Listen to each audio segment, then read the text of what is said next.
Mr. Vinod Nayak ji, the career counselor and trainer. Please come. And Mr. Pratim Roba, the Director in Impact 360 Foundation, West Bengal, India. He is present? No. So we have the Professor Dwivedi sir, Sri P.K. Sahu sahab, Dr. W.G. Prasanna sahab, and the, Shri Vinod Nayak ji. So now the mic is hand over to the chairperson of this session, Professor Sanjay Bhatt ji, President NAPSWI.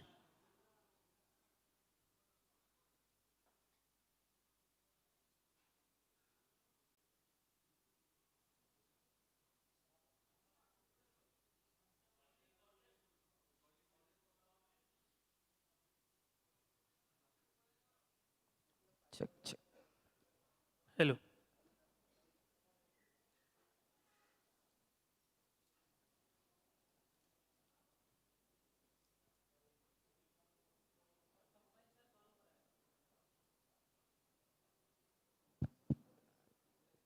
Friends, it's a privilege to listen the lifetime achievers and also the young achievers. Since this program is being directly telecasted on the Facebook and it will be available in the digital form for a long term, I think we have to be very careful. Can I request from the audience to keep silence? So we have with us 5 persons right now, and we expect from them to tell us that what this young generation should do and how to inspire them in social work with their work, with their experience in the life. So I think you all know that program has already late for 1 hour, switch over to other. So we will make some major arrangement, and the minor arrangement maybe 5 to 7 minutes, and within 5 to 7 minutes, the rest, the biography of these lifetime achievers is already published in your abstract book. So I will invite, begin with our senior most achiever.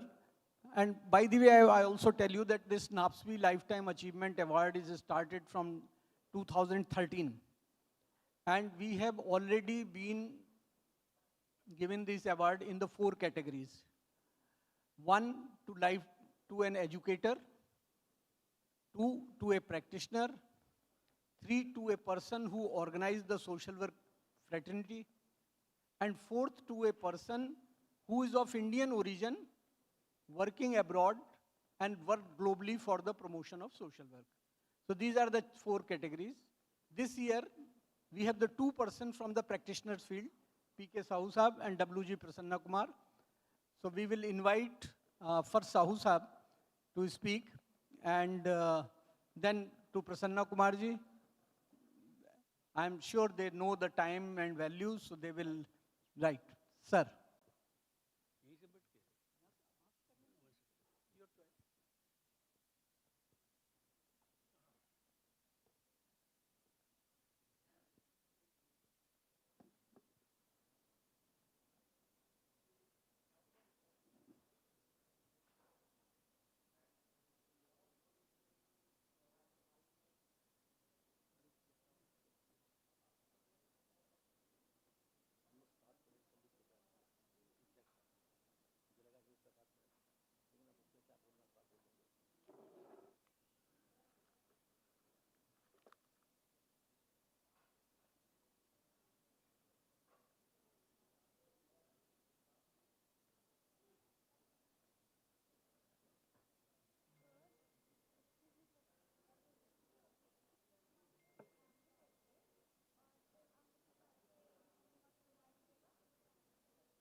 esteemed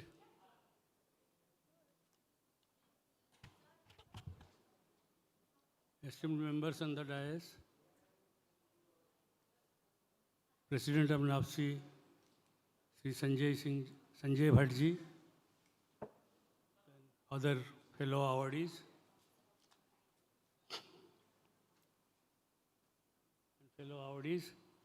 and invited guests, distinguished guests sitting in the front, and my dear youth and student community, young people. I know the program has been delayed due to the late 1 hour. We're running 1.5 hours behind schedule. So we are here, and interestingly, you have to allot brief time because the session has to continue. So I just, without giving any reference to the organizers and Centurion University and NAPSI and UPSA, I straight away give little of my journey. I am indeed grateful. I am deeply honored to receive the recognition of Lifetime Achievement Award by NAPSI, National Association for Social Work of India. It's a nationally recognized award and national accolade. I humbly accept this with humility and also feel happy that this award is lifetime achievement, means 50 years of your service, 50 years of your dedication, 50 years of your commitment to the society, which I have been passing through since my youth days. 1970, 72, 73, I was a Rotaract member, young Rotary fellow, and then with the Youth Hostel Association movement. And from the very childhood, my mother was my mentor. She had been instrumental for me to have the feeling of spirituality as well as a service to people. Whenever our scavengers, our washermen, or people come to our home, she treats them well and without any sort of discrimination. So they have the meals at home. So that has attracted and allured me for doing some service from the childhood. And after this, when I was talking about Rotaract and youth hostling, then I had an opportunity to do, in 1974, a diploma in youth work. And then there were veterans and doyens of social work profession and educators who came to International Youth Center and Vishwa Yuva Kendra to give us lecture and guide us and talk about various aspects of community development and social work. After that, I was being proposed and told by the doyens, veterans of social work field then, name I am not taking, there were several great people of social work educators and practitioners, and they told me to go and study social work if I am interested in a professional institute like Tata Institute of Social Sciences. I went there, 1974 diploma in youth work, and 76, 78 I was in Tata Institute. So now it is 74 to now 2025. So 50 years of my development journey in the field of social work and social development.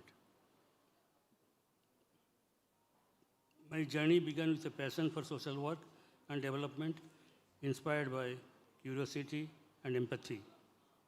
Studying in institutions like TISS Mumbai, from a place from Orissa, then 48, 50 years before, was a great opportunity for me. And the importance of working closely with communities and doing policy research, getting ideas about the social work profession, both education and practice, was a hallmark.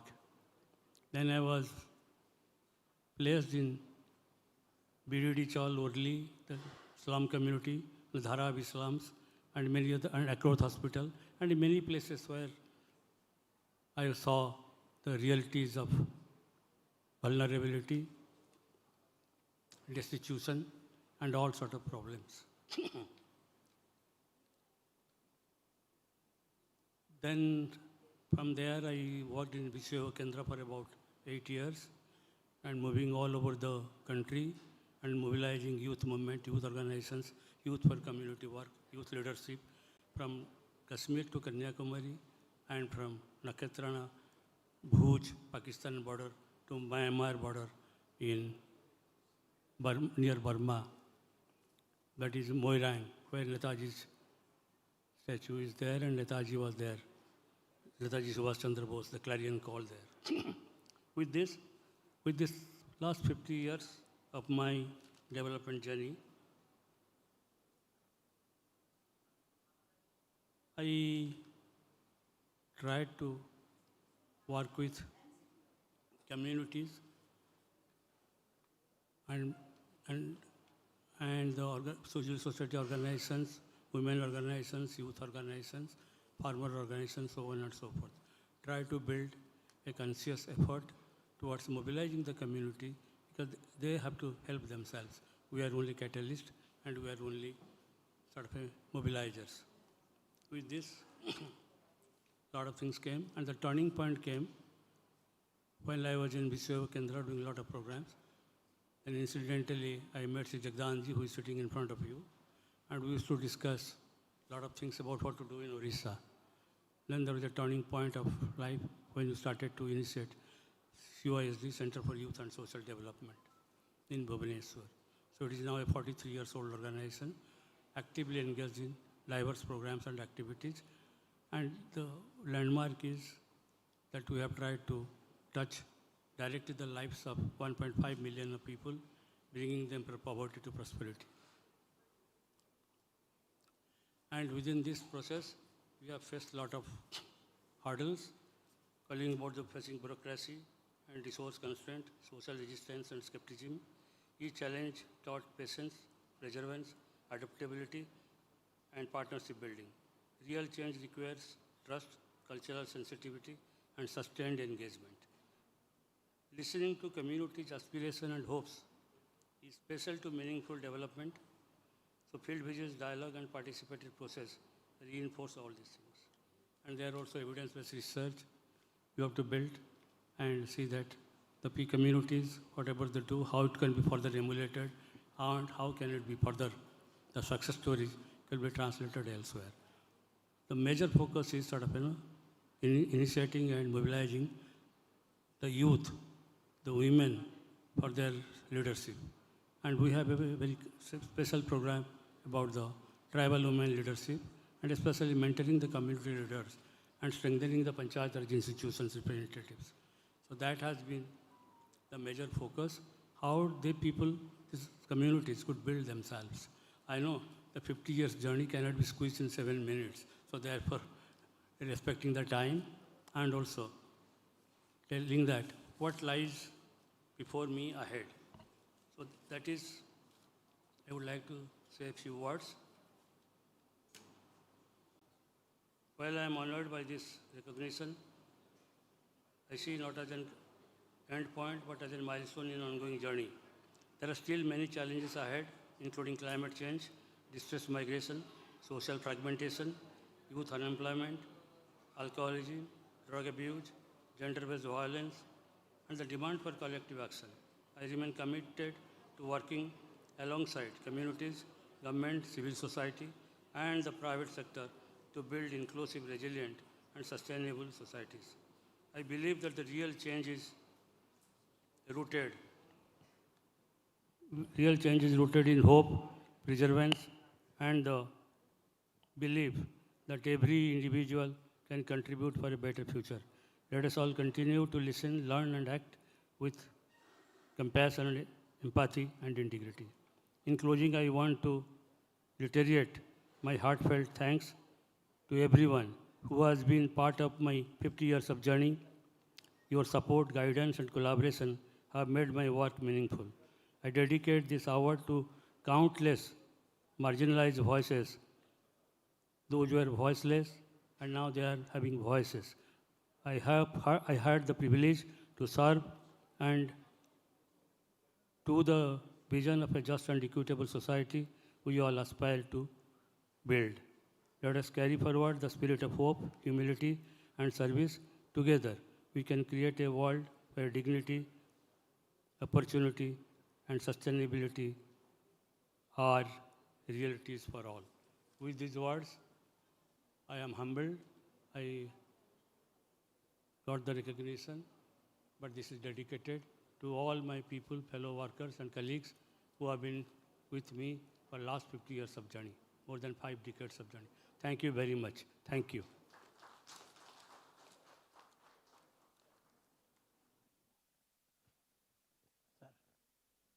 Thank you, sir. Thank you, sir. And, may I invite Professor R.P. Dwivedi to please.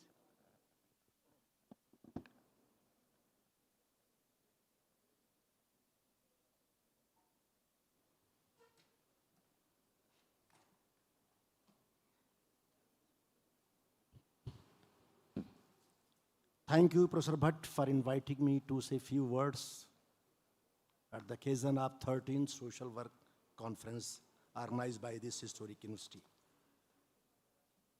Good afternoon and a warm welcome to the delegates of 13th Social Work Congress.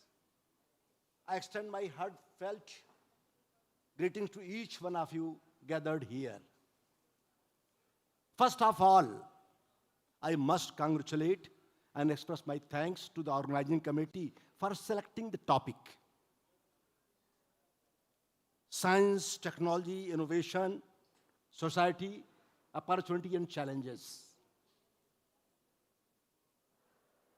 The few press reporters reached to the Gandhi's ashram Sevagram and asked him, Gandhiji, you are against the machine.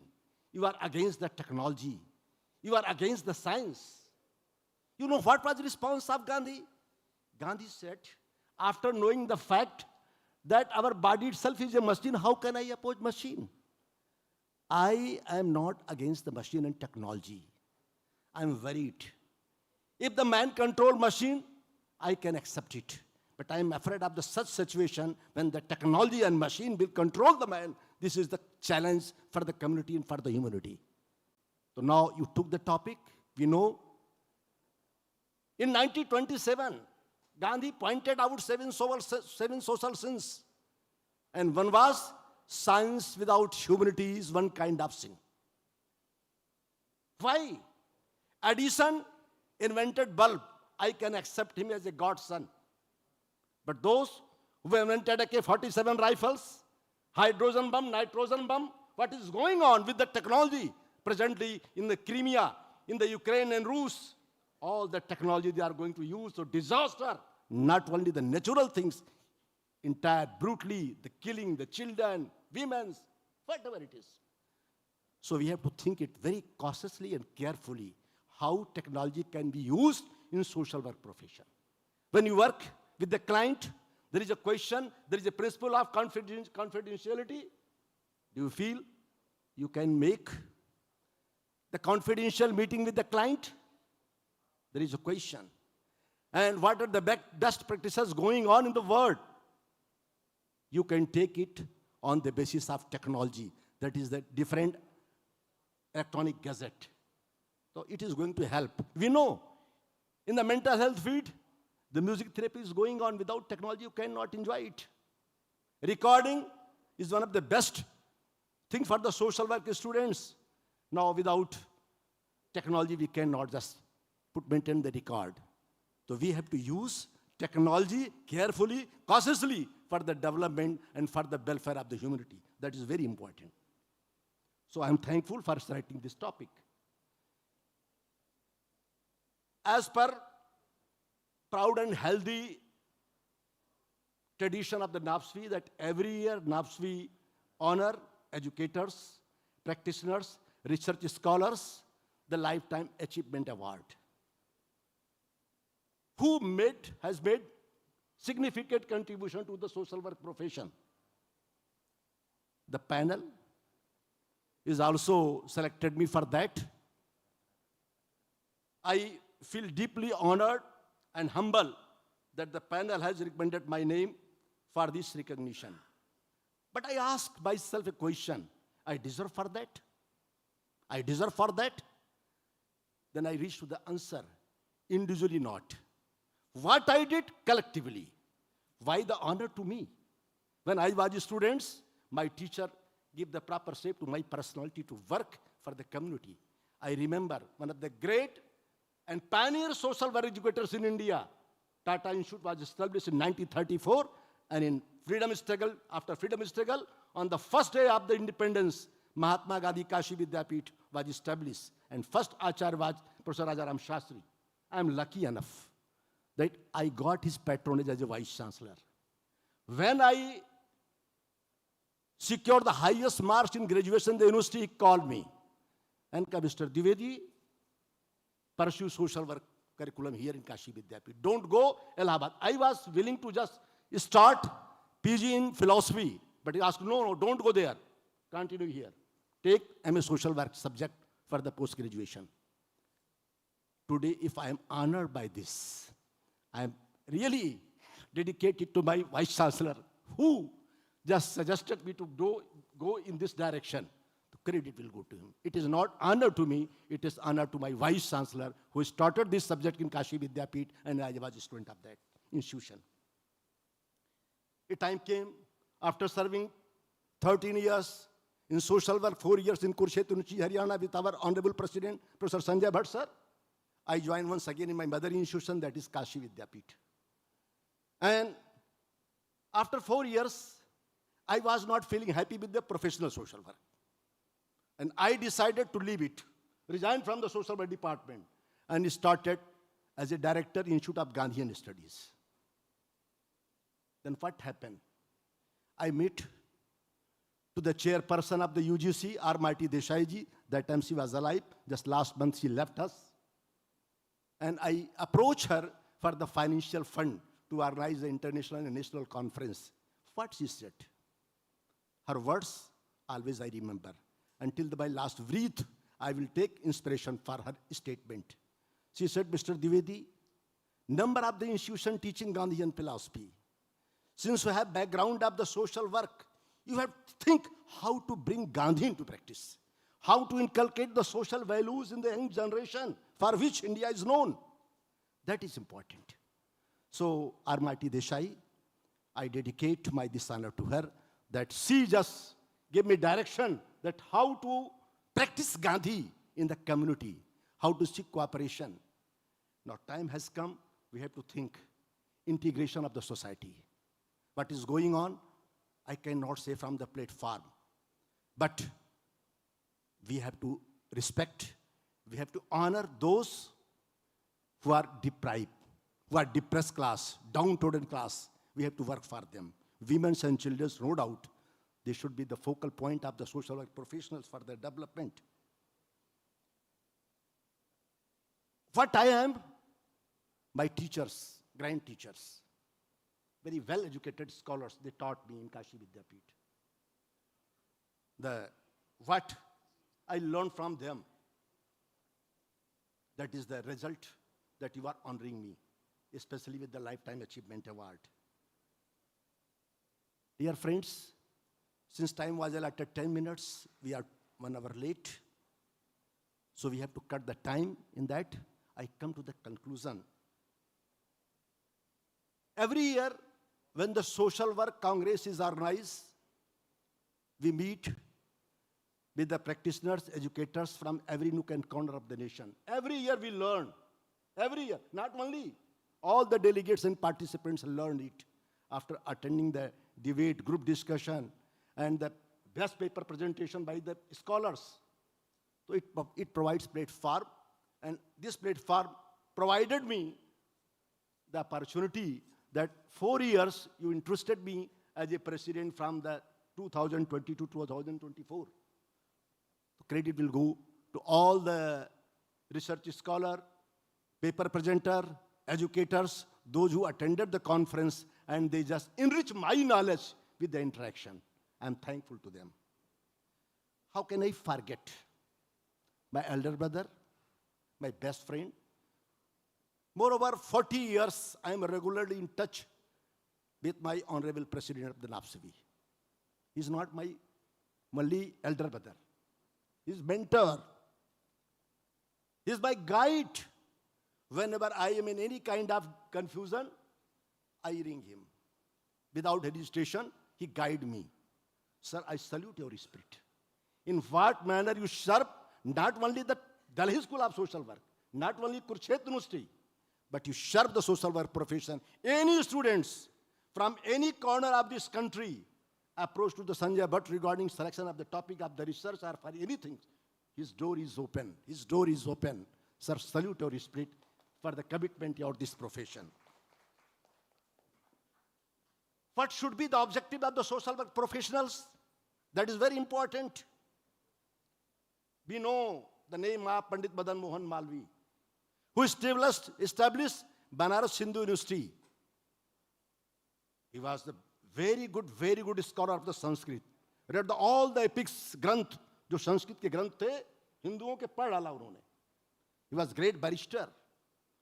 When he started the Banaras Hindu University, press reporters reach over there and ask him, what is goal of your life? आपके जीवन का लक्ष्य क्या है? What was response of the Pandit Madan Mohan Malvi? Those who studied in Banaras Hindu University, in the identity card, there is a photo of Pandit Madan Mohan Malvi, and below that there is a sloka stated. क्या है वो? न तो हम कामये राज्यम, न स्वर्गम, न च पुनर्भवम, कामये दुख तप्ता नाम प्राणी नाम आर्तनाशनम. वो कहते हैं न तो हम कामये राज्यम, आई डोंट वांट किंगडम, मुझे राज्यपाल नहीं बनाना है, राष्ट्रपति नहीं बनना है, एमएलए एमपी नहीं बनना है. Nor heaven. Every Indian just having the dreams after the death want to attain the salvation of soul, attainment of moksha, but he refused. No. I also don't want the heaven. And then said, nor rebirth. मुझे पुनर्जन्म नहीं चाहिए. पत्रकारों ने पूछा, यही तो लक्ष्य होता है मनुष्य का, आप फिर क्या चाहते हैं? उन्होंने कहा, कामये दुख तप्ता नाम प्राणी नाम आर्तनाशनम. इस संसार में जो दुखी प्राणी हैं, जो अर्धविकसित हैं, जो अशिक्षित हैं, अस्वास्थ्यकर दशाओं में हैं, उनके कष्ट को दूर करने में मैं काम आ सकूं, मेरा जीवन लग सके, यही मेरे जीवन का लक्ष्य है. We belong to that institution. It should be the objective of every social work professional. Till the last breath of life, I have to work for the downtrodden, depressed class. It is my responsibility. And I would like once again quote the Mother Teresa. Mother Teresa said, and it is the statement of the New Statement, especially the Bible. If you cannot love those to whom you can see, how can love you those to whom you cannot see? जिसे देख सकते हो, अपंग है, अपाहिज है, कमजोर है, चल नहीं सकता है, जब तुम उसकी मदद नहीं कर सकते हो, उसकी उपासना नहीं कर सकते हो, झूठे क्या नाटक करते हो जिसे देख नहीं सकते हो, उसके पर इतना पैसा खर्च करते हो. ये आज there is a need. We have to organize the entire India in systematic way. I am thankful, very happy to see this university in very good manner. This university and Department of Social Work organize systematically, scientifically the sessions, and credit will go to the patron like the Vice Chancellor, Professor Supriya Patnaik ji, and feel proud to her that she is from the social work discipline from Tata Institute. And Armati Desai said me, Dr. Dwivedi, one of my colleague, my batchmate, she taught you community organization. Professor Sheila Mukherjee taught me there in Kashi Vidyapit. She is my batchmate. You have to give the Gurdakshina. And Gurdakshina is, you have to devote your life for the welfare of the humanity. Thank you very much for listening me patiently. Thank you. Thank you, Professor Dwivedi. Mm, May I request now WG Prasanna Kumar ji? And sir, I know you have lot to say, but to keep the time intact. Thank you very much, Sanjay Bhai Sahab. Friends, warning is already there. So you can also warn me. At any point of time, you can just put one of you raise your hand, I will stop. Okay, that's fine. That is democracy. And your time is valuable, you are important people, you are investing your time. I came into social work leaving engineering education. I joined engineering, and on the first day, I told my father that I'm not going to go to the engineering college from tomorrow. I want to do something different.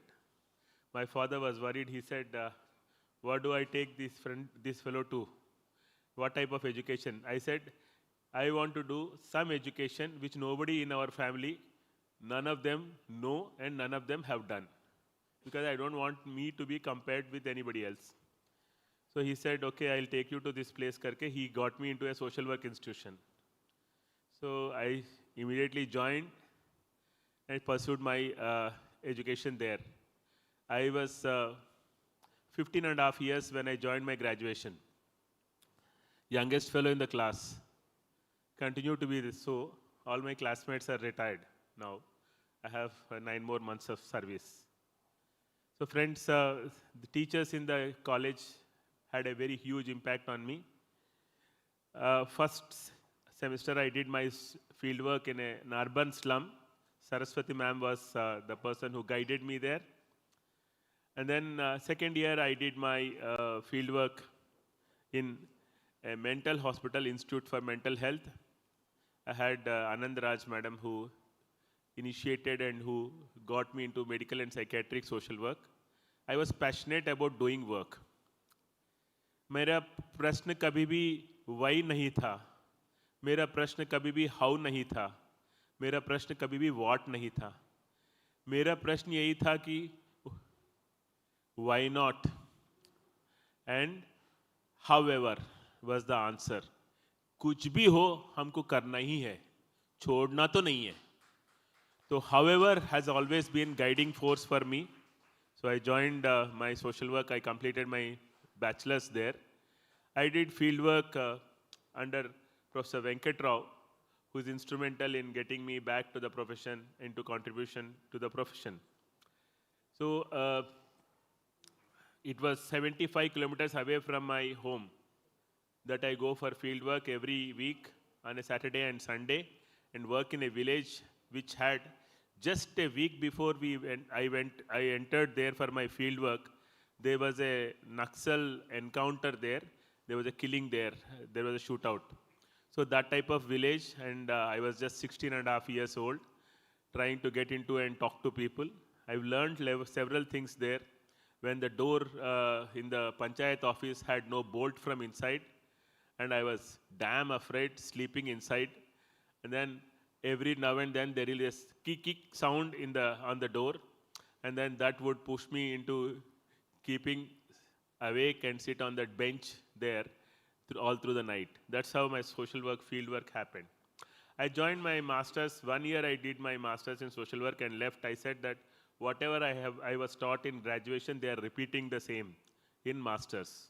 So I shifted and drifted and went to sociology, pursued my sociology, science and technology, sociology of communication, sociology of organization, sociology of professions, rural development, several other things. And then I joined as employment officer in the state service. Within 1.5 years, I left that service and I joined as social scientist in Telangana Pollution Control Board. I am the only social scientist in any pollution control board in the past 30 years. And I have practiced environmental social work all through my 30 years of service in social work as calling on the job with the designation of social scientist. And later on, I have shifted to environmental education. I've adopted the same principles, prepared textbooks, activity books for class 1, class 2, class 3, class 10, till class 10. and then I wrote the textbook for intermediate environmental education. That was not science. I didn't make it science, I made it social science. It was very difficult to put environmental education as a social science subject. And then social science as a practice, not as theory also. That was very difficult. I had to actually sit with the intermediate board, that is +2 board, for several days and eventually convince them that what is required is environmental action, not just knowledge. All knowledge without action is useless, is what I always believed. So even now, in social work education, if you are focusing on giving knowledge without fieldwork practice, it is useless. That's what I felt. I've joined as, later on, I've shifted to disaster management. I have been professor disaster management for a couple of years. And after that, I shifted to National Council of Rural Education as chairman.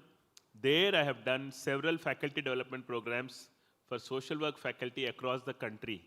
Probably maximum number of faculty development programs conducted for social work profession have been mine conducted by me in the past so many years of UGC or so many years of various institutions where they had these HRDCs or human resource development centers or academic staff colleges. So my focus has always been on developing the skills. Friends, without skill, knowledge is useless. Our life is not about writing exams. Writing exams stops in the college. And nobody wants to take a fellow who has written very good exams or he can write very good exam answers. People want a person who can do very good work.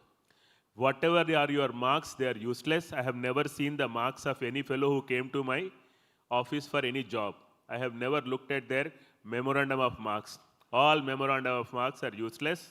What is required is competency to face the world, competency to do the work, and the confidence of doing the work. Confidence of practice is what is required. Skill is required. I found that skilling was required. I went through the books in social work which were focusing on skill, and that is when I found this Karve Institute, Nagamani ji and others who have developed a book on skills. So utilizing that, we have done the skilling training program. For interns, I have again the opportunity of interning with me more than 750 students of social work from across the country, north, east, south, west, northeast. Every corner of the country, I had interns working with me. And the focus of that internship was skilling, practicing micro-skilling the way the teachers practice micro-skilling with the teaching learning process. I have focused on skilling, handling the client, handling the empathy, handling the grief of the clients in the field. So that's what I have learned as important. So friends, intensive micro-skilling is required as part of social work education. If that type of micro-skilling is not there, all our certificates will not be of use. Nobody wants a person who has got a degree. People want a person who is competent, who has passion to do work. Presently, my focus is working on post-retirement, working on gerontological social work, working with concern, working with care with the elderly people. That is where I have found my mother and my father needed that type of support when they passed away. They had all the money in the world with them, but they didn't have people who would handle them or who would look after them or who would take care of them in a way that empathy is personified or empathy is practiced. So friends, young people who are sitting in this room, I request you to focus on skill. आप क्या कर सकते हैं ये important है. आपको क्या पता है वो कोई इम्पोर्टेंट नहीं है. आपने कितने किताब पढ़ा है वो भी इम्पोर्टेंट नहीं है. आप कहाँ से पढ़ा है वो भी इम्पोर्टेंट नहीं है. आपको कितने मार्क्स आए वो भी इम्पोर्टेंट नहीं है. आप क्या कर सकते हैं, लगा वहाँ पर बैठ के, जब तक काम नहीं हुआ तब तक हम बैठ के काम कर सकते हैं. ये बात जब नहीं है तो we don't have the skill. So my passion has always been skilling. Cycle सीखना है तो साइकिल पे चढ़ना है, नीचे गिरना है, साइकिल सीखना है. साइकिल का 3 साल का कोर्स करने से साइकिल नहीं आएगा. स्विमिंग सीखना है तो स्विमिंग में पानी में जाना है, डूबना है, करना है, तभी तो आपको स्विमिंग आता है। स्विमिंग का 3 साल 5 साल का कोर्स करने से स्विमिंग नहीं आता। वैसे ही सोशल वर्क प्रैक्टिस करना है। सोशल वर्क का 5 साल का कोर्स किया, BSW MSW किया, कोई फर्क नहीं पड़ता है।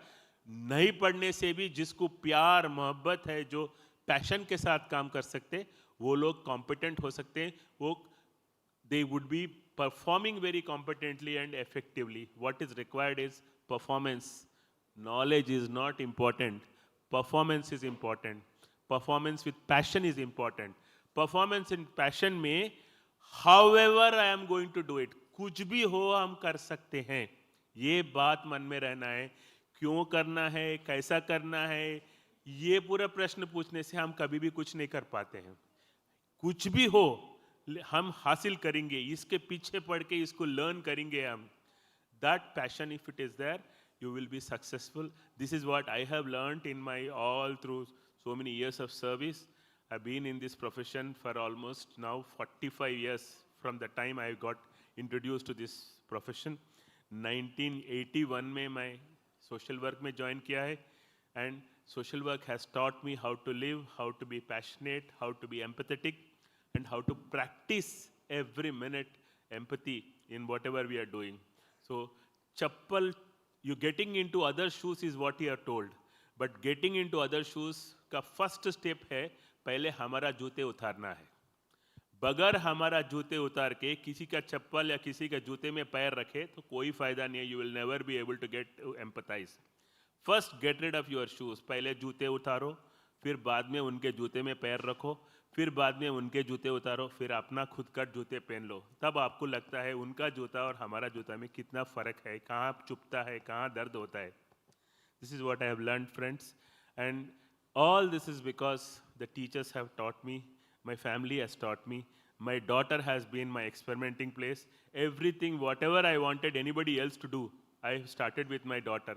And I have only one daughter. Social work has taught me that I have to be gender sensitive. I have to be conscious about this girl being competently handling the world in the especially masculine or the patriarchal society. उसमें उसको अकेला जीना है, उसको कैसा जीना सिखाना है, उसी पे मैंने टाइम स्पेंड किया है। And she's learned how to work and she's a surgeon now. Friends, it is not easy to be a girl. It is not easy to live as a girl, work as a girl, succeed as a girl. We Sir. as men, we need to be compassionate. We need to have that empathy to the girl so that we create space for them to express themselves completely. This is what I have learned, and my daughter has taught me several things. My wife has taught me several things. My mother has taught me several things. Every woman I encounter or meet makes sure that they teach me something. And every experience I have of interaction is a learning opportunity, friends. And finally, I would say that I'm still a learner. मैंने कुछ अभी हासिल नहीं किया है, हासिल करने की कोशिश कर रहा हूँ। मेरा यही है गोल कि till the last minute of life, I should be of some help, some contribution value to the world. Thank you so much for giving me this opportunity. Namaskar. Thank you. Now may I request Professor Baju. But sir, 5 minutes. Good afternoon, everyone. Respected Sanjay Bhatt, President of NAPSI, fellow awardees, my dear friends in social work. I am honored and humbled to accept this prestigious award from NAPSI for social educators serving internationally. I thank the award selection committee of NAPSI for choosing me for this award and NAPSI leadership for the decision to bestow this award to me. I am glad that I received this award while I completed 30 years of social work career. This year I complete 25 years of social work education. I joined as a guest lecturer in the social work department of Sri Shankaracharya University Sanskrit Pioneer Center in January 1999. I continued to become a permanent faculty at there in 2004. Subsequently, I moved into Canada in 2012, where I resumed my teaching career, first as a sessional faculty in the Department of Social Work at Red Deer College, and I moved into my current university, where I am the associate professor and the director of the School of Social Work at McEwen University, Edmonton, Alberta, Canada. I'm grateful to all my teachers, mentors, colleagues, students, and administrators who have helped me to reach where I am now. Born and raised in an agricultural family in a rural village in Kerala, I would not have ever thought in my wildest dreams that I would be chairing a department in Canada that has 300 students and 40 faculty members who are mostly Canadians. It has been a great, long journey with hard work, ups and downs, lots of learning, and unconditional kindness of people around me. I also acknowledge that I could reach where I am now due to the certain privileges that I did not choose but came upon my way. I acknowledge the privileges of being a male person. Had I been born as a girl, as the first child in my family, my parents would have got me married even before going for MSW. So I identify myself as a feminist, aligning with the oppression of women. If I had some form of disability, I may not have able to complete my education. I also ally with people who are suffering from any sort of disability. I'm also conscious about the religion I was born into and raised that had its own privileges. Many of my friends from lower caste communities could not thrive and accomplish their dreams, not because they did not work hard, but because of historical and structural oppression in society. I also identify myself as an ally for all those oppressed due to social structures and systems. There is a universality of social work values, principles, methods of social work practice. I still remember my first class in Canada. I was co-teaching with another professor in a class on family social work. She was trying to explain the concept of communication in family. I was there listening to it with all the nervousness of teaching social work in a different country. So my colleague was actually stopped for a second looking for a word to explain her concept. I jumped in and told her, maybe you are referring to universal language. And she was excited. Yes, exactly that. But you go on explaining it. So I went on explaining it, how a smile can bridge the mile between people, how an eye contact can build trust and confidence in people. And that is what is the universality of social work. In an increasing polarizing world, social workers play a significant role of a catalyst of social change, unity, support, empathy, and compassion. We help the people to be in harmony with themselves, with their family, and with their community. We help people to recover from trauma, overcome from the miseries of poverty, and grow their talents. We are champions of social defense by proactively working to prevent addiction, crime, abuse, and violence. We create heroes in every society and family by offering opportunities for economic growth, development of skills, promotion of technology, advocating sustainable development and sustainable and inclusive development, educating the deprived, and fostering relationship among people. I choose social work without knowing what it was, but I'm glad I did the right thing. And I stand before you as an example for myself. Whatever I have gained in my life is because of social work. The greatest reward for social workers is that smile that we can give on the face of the people. I am proud of being a social worker. Dear friends, be proud of being a social worker. Thank you very much for listening to me. I congratulate Mr. Pradeep Sahu and the team for organizing this excellent conference. I wish everyone has a very meaningful conference here. Thank you very much. Now I present you before you the two young achievers, those who have done. So just giving the concession, I give 1 more minute time, not more than 7 to 8 minutes, please. This is Mr. Vinod Nayak. Good afternoon, everyone. Was your lunch so heavy? So everybody's feeling sleepy? No, because I'm a trainer, right? So can everyone stand up? Can everyone stand up? Those who are elders, they can actually sit down, not an issue. Okay. Can you lift your right hand up? Then bend backwards. And pat yourself, because after such a heavy lunch, you guys have come attentive. You guys are actually attentive enough to come back, right? And sit here and listen to us, right? Thank you. My name is Vinod Nayak. I am an accidental social worker. Please sit down. I am an accidental social worker, I can say. Even Patnaik ma'am and Director sir was talking about a couple of things, right? He's talking about he's a social activist. Even myself also. I'm from a corporate background and coming back to social work.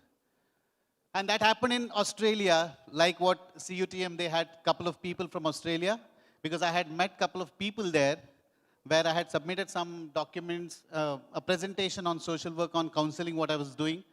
So that, they actually turned my whole career towards social work, where I could become a professional social worker now. And as sir clearly said, right, it's not your qualification which does matter most, because I can talk about myself there, because in 2019 I completed my MSW. But before completing my MSW, I actually trained many faculty development programs, even with the social workers. Social work professors I did conducted sessions. So, it's always, what we think is, it's not that easy to move ahead, but we can start anytime and we can move ahead also. At the end, I can actually quote one particular statement, which we can get it from the old movie that we talk about, Spider-Man. Everyone knows about Spider-Man, right? In Spider-Man, the Uncle Ben said, with great power comes great responsibility. So here, actually, they have actually given us the responsibility, by bestowing us an award of Young Achiever, so that they want us to do more in the future. I hope we will be able to meet up your expectations. So I put a full stop on my words. Thanks a lot for giving me an opportunity.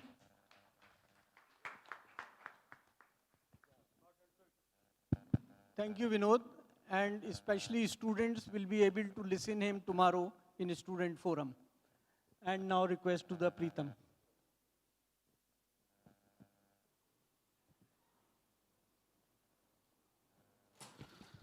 Good afternoon, everyone. It is a great privilege to have this award, sir. First, thank you so much for nominating me. My journey started, I will not go beyond many years ago, but my journey started when I completed my MSW from Ahmednagar CSRD Institute. So it was very great. I was so excited that I completed my master's, and now I wanted to be a professional social worker. So I joined a big organization in Mumbai.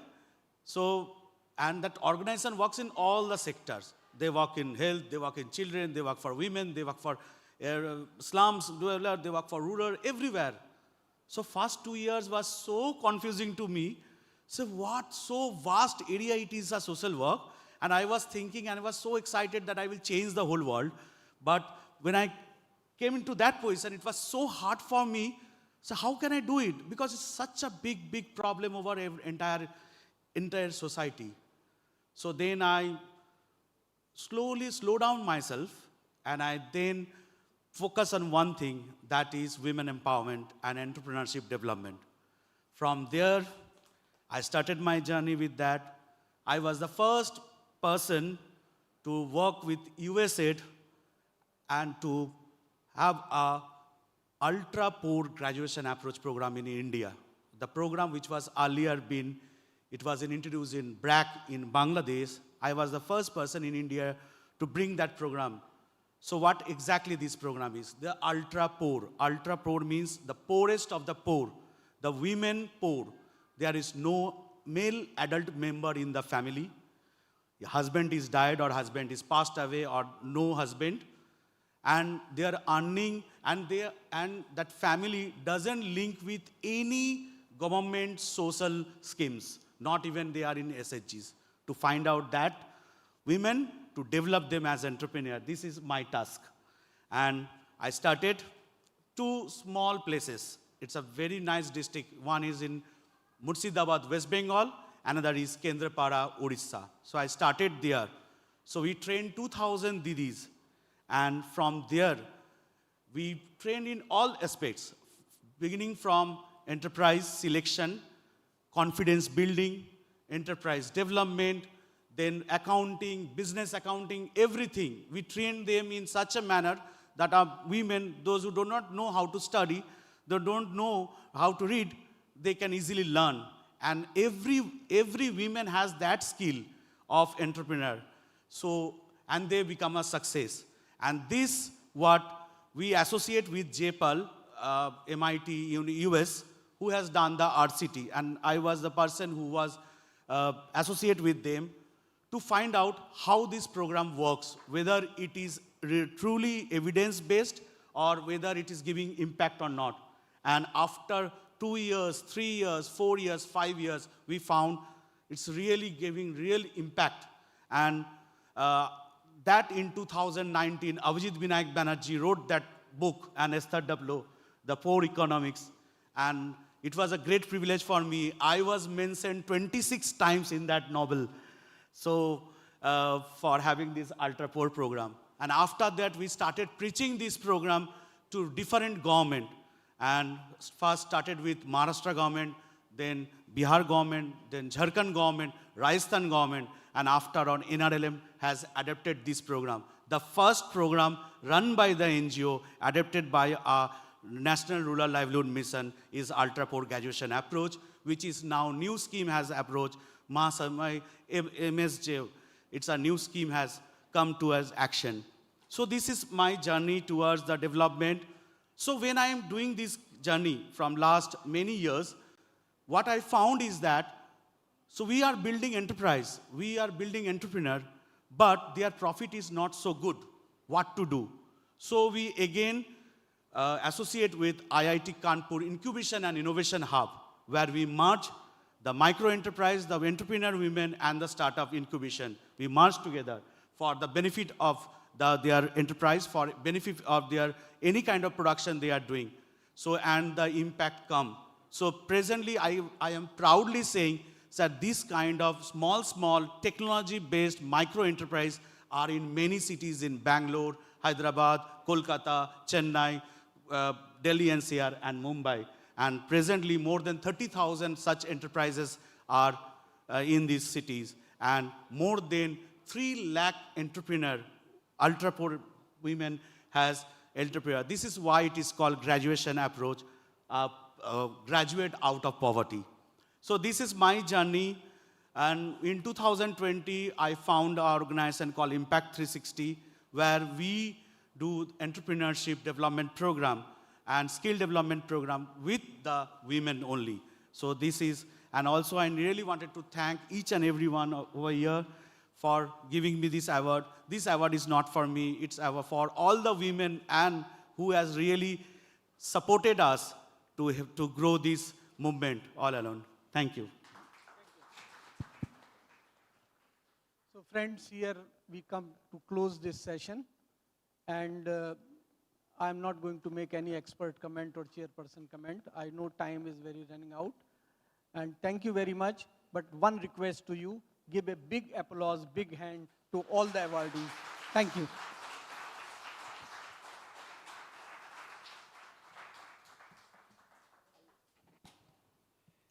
Thank you, sir, for the wonderful and insightful session.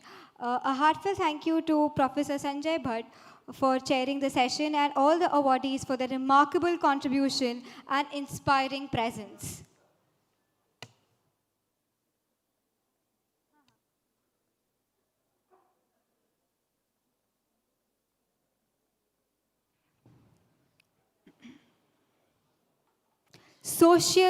The true social work begins with knowledge. When knowledge turns into compassion and compassion turns into justice and purpose. I hope. Now we'll move to the next session. The session aims to inspire us to rethink what it truly means to be a professional in the field of social work, to blend empathy with ethics and compassion with competence in pursuit of social justice.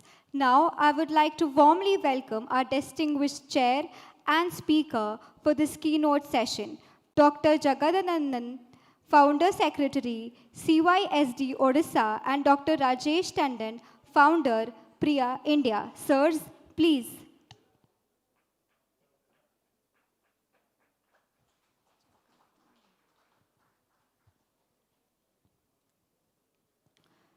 Dr. Rajesh Tandon, sir, is the founder and president of Participatory Research in Asia, PRIA, New Delhi, a pioneering organization established in 1982 to promote participatory research, citizen engagement, and social accountability. He also serves as a UNESCO co-chair on community-based research and social responsibility in higher education, jointly held with the University of Victoria, Canada.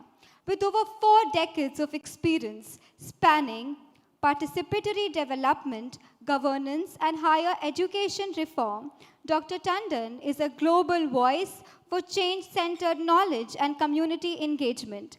He holds degrees from IIT Kharagpur, IIM Calcutta, and a PhD from Case Western Reserve University, USA, an inspiring blend to intellect and social vision.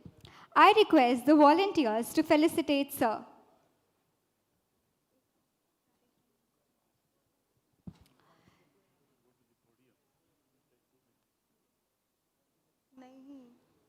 Dr. Jagadananda. Sir is the co-founder and mentor of the Center of Youth and Social Development, CYSD, Bhubaneswar, Odisha, a leading organization driving sustainable community development and good governance. With more than 3 decades of dedicated service, he has been instrumental in strengthening civil society, promoting practitioner governance, and empowering youth. He has also served as State Information Commissioner of Odisha and Chairperson of Voluntary Action Network India, VANI. His experience lies in policy advocacy, institutional capacity building, and promoting transparency and accountability in governance. With such an accomplished chair and an inspiring keynote speaker, we are certain that the session will enlighten deep reflection and meaningful dialogue in reimagining professionalism in social work through lens of social justice. Now, with great respect, I invite Dr. Jagadanandan Sir, the Chief Chair of the session, to take over the session. Sir, please.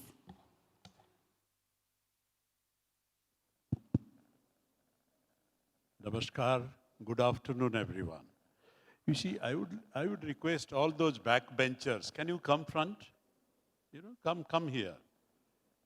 The beauty of this afternoon session is we have a versatile global leader in Dr. Rajesh Tandon, who has agreed to deliver the keynote address before all of you. And I would not like to come between Dr. Rajesh Tandon and you, but I would like to definitely make and ensure that all of you who are part of this afternoon session are benefited out of this great conversation. It's going to be a conversation, and the design of the conversation is as follows. Rajesh Bhai, Dr. Tandon, you know, he's an authority on participatory research. And some of you, the young students and some of the young faculty members who are very familiar with the traditional research methodology, hardly used or have hardly used participatory research as a methodology, I'm sure will benefit from his very rich conversation as a founding father of that methodology over last 50 years, and its success now when UGC has accepted community-based participatory research as a methodology. On the sidelines, so you have a great author, speaker, thinker, and a great thought leader of civil society going to address you. And the lecture this afternoon is named after Professor P.R. Balagopal and Samala Balagopal. And so this lecture is a very, very important lecture. So therefore, the design is Rajesh Bhai is going to share his initial thoughts in 20-25 minutes, we'll get into a dialogue. I don't want to convert it to a monologue so that some of your questions can be addressed. And this is all going to happen in next 40 minutes or less than 40 minutes. So therefore, full attention, and this session would require nothing less than 100% attention. A single murmur anywhere, I will be able to catch it very comfortably, right? So don't embarrass yourself, don't embarrass me also. And at the same time, I request, without any much ado, Rajesh Bhai to share his thoughts. His lecture is available. It has been printed. I'm sure many of you have a copy of it, or if you do not have, you will get a copy. But over to you, Rajesh Bhai. And after 20 minutes, Rajesh Bhai, because you are not able to see me, I will engage somebody in the audience who will show a flag so that you know another 5 minutes.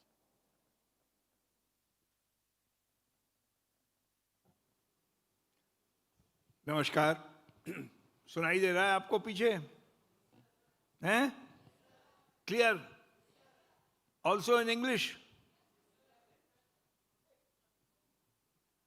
Very good thank you very much thank you नापस्वी thank you Supriya ji thank you everybody in the morning lots of thank yous were done it took a lot of time so thank you all. And summarily, in the end, you can thank me in one word. So let's get rid of the thank yous and welcomes. I was asked by Professor Sanjay Bhatt, great friend of mine over the last 40 years, to write an essay on social justice. And I'm going to talk about this. The essay in illustrated form is available in a booklet which has been circulated to you. You don't have to read the booklet right now. It will be an embarrassment to my capacity to explain to you the idea if you started reading the booklet. But before I start, in your pad or in your mobile, whichever you like to use, just write 2-3 words that come to your mind when you hear the phrase social justice. Just take a minute. What does come to your mind when you hear social justice? The phrase social justice.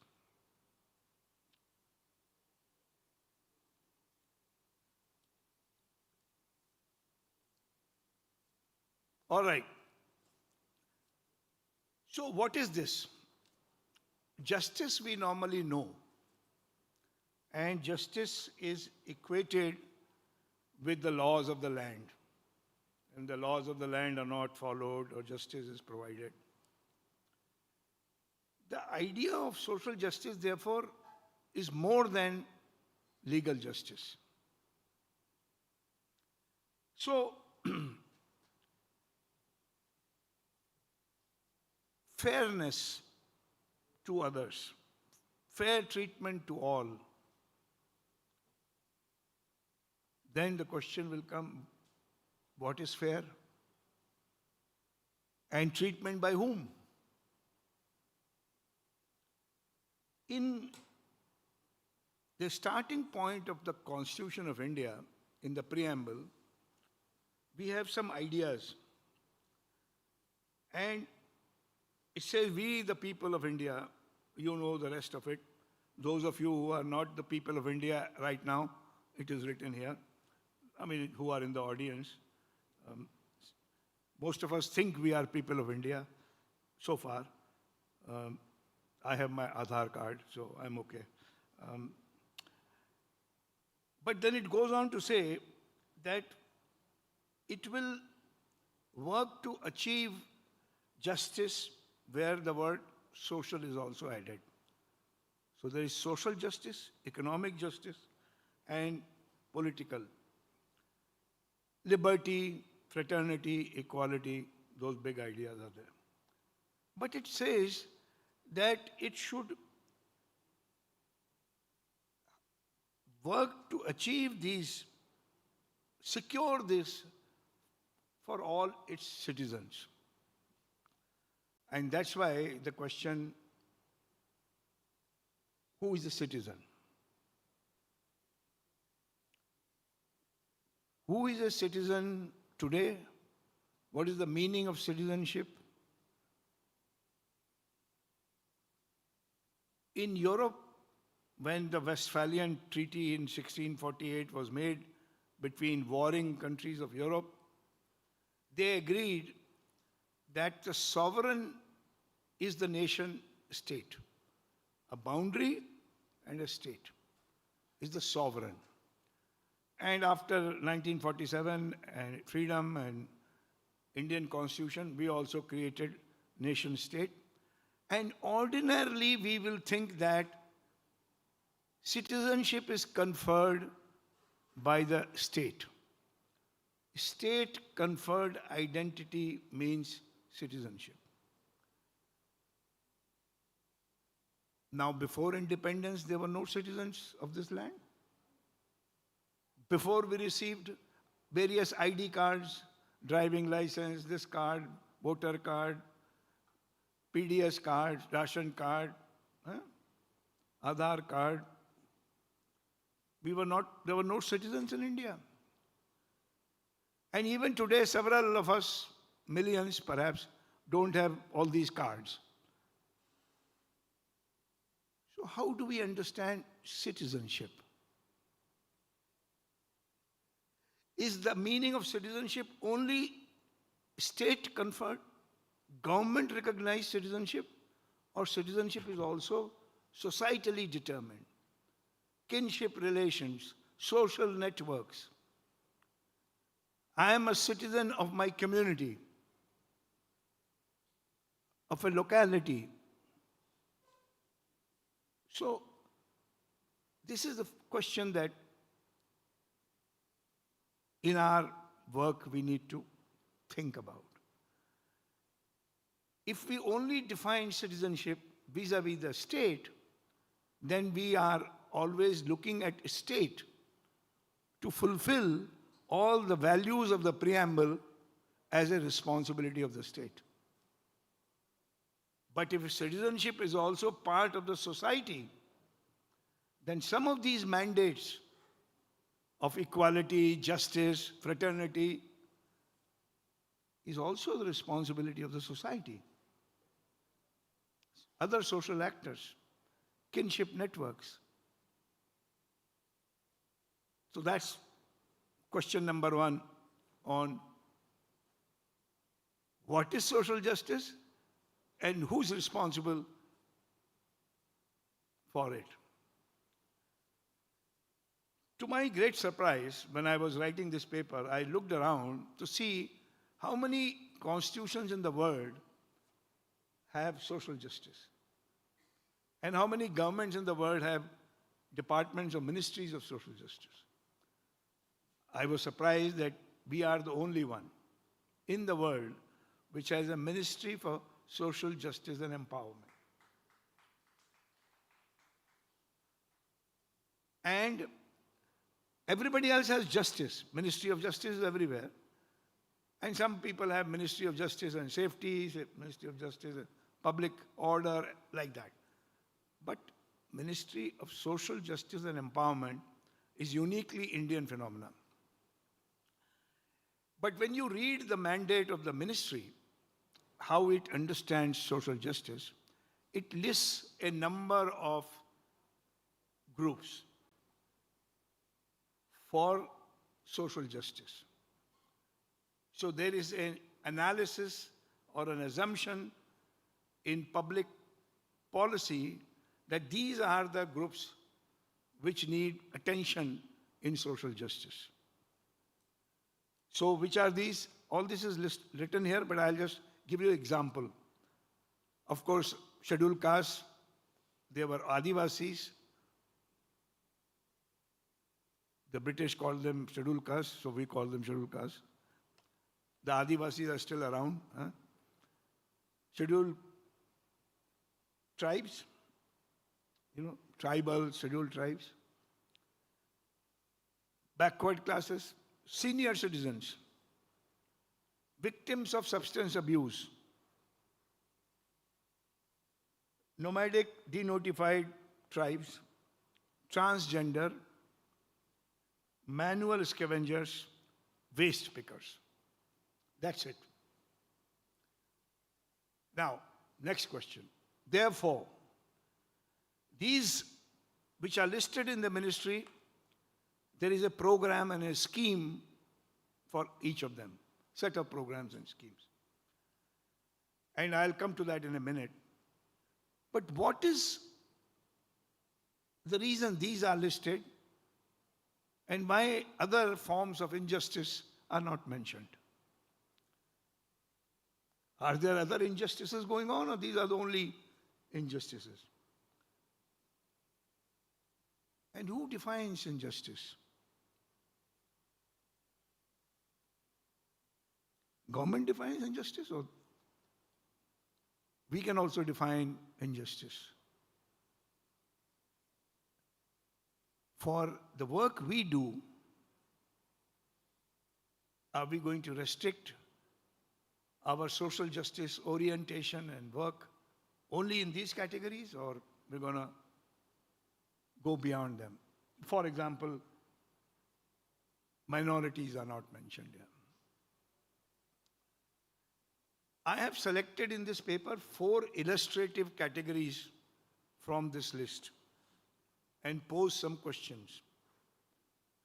The first category I have selected, Adivasis. And in the category of Adivasis, we have nearly 130 million of them, which is a population larger than many other countries. They are, of course, spread around. Many of us in this hall and in these courses, we learn about Adivasis. Most of the time, what we learn about Adivasis is that they are nice people. They have been climbing trees, collecting fruits, and they are being displaced from various habitations. All that is true. All that is true. And therefore, we take a scheme for Adivasis and try to implement it or try to work with it. But Adivasis are also producers, collectors, and users of knowledge. Adivasi knowledge, indigenous knowledge. And where their knowledge is most used by them is in the way they treat natural habitat. For Adivasis, river is a person. And in New Zealand, there is a law to treat rivers as independent entities. Adivasis look after forests. Adivasis go and worship some mountains, call them sacred. Adivasis have a worldview about a habitation which, as was mentioned in the morning by Supriya ji, a worldview which includes all living beings. So in their approach to knowledge and its use, they are inclusive of all living beings. So this worldview of Adivasis, interestingly enough, is now gaining some recognition by the heavy-duty climate scientists. Because climate scientists are reaching a conclusion that their worldview of science is partly responsible for climate disasters. Because the metallurgists, physicists, engineers, and economists only looked at the well-being of humans, not of any other living being. And as a result, they are now curious. And I just learned 2 weeks ago that the IPCC, the UN committee which formulates these reports, has now included 3 Adivasi scholars in their committee, because they are trying to figure out what do these people know that we so-called scientists don't know.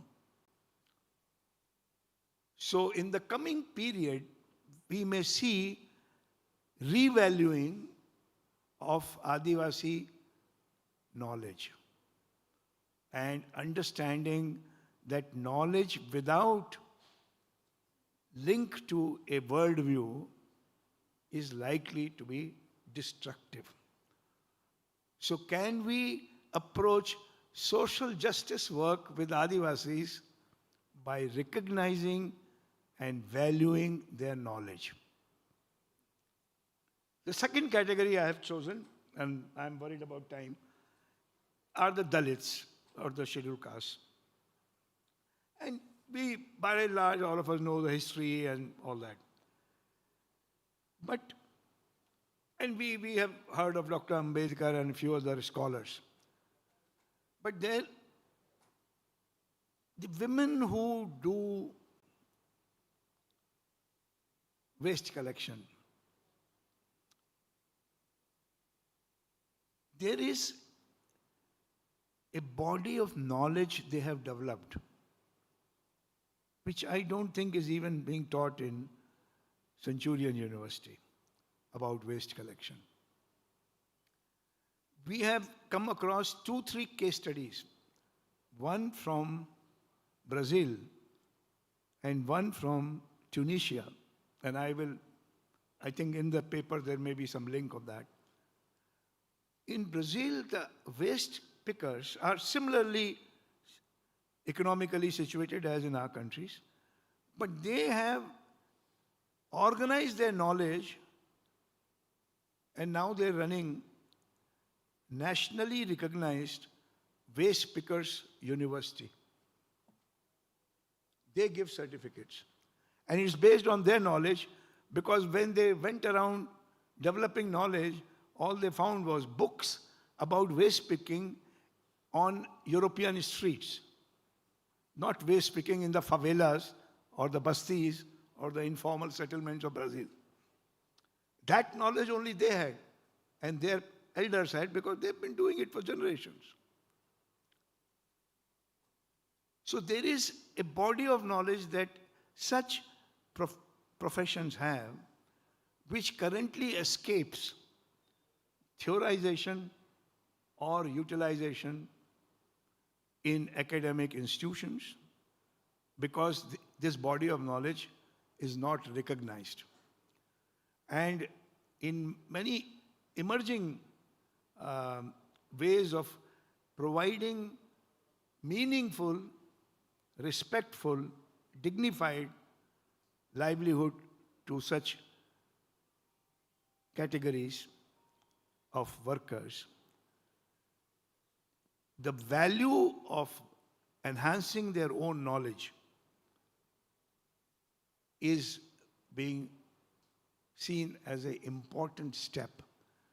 Because when it comes to the question of dignity,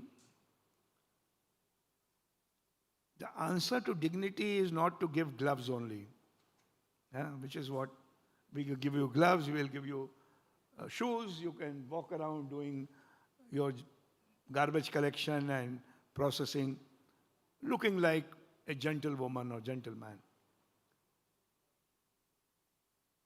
The answer to the question of dignity is to treat them as knowledgeable. They know. If you value them and their knowledge, that's dignity. Dignity is not merely wearing gloves. One can discuss it in greater detail. I am just doing provocation. The third category I picked up is disability.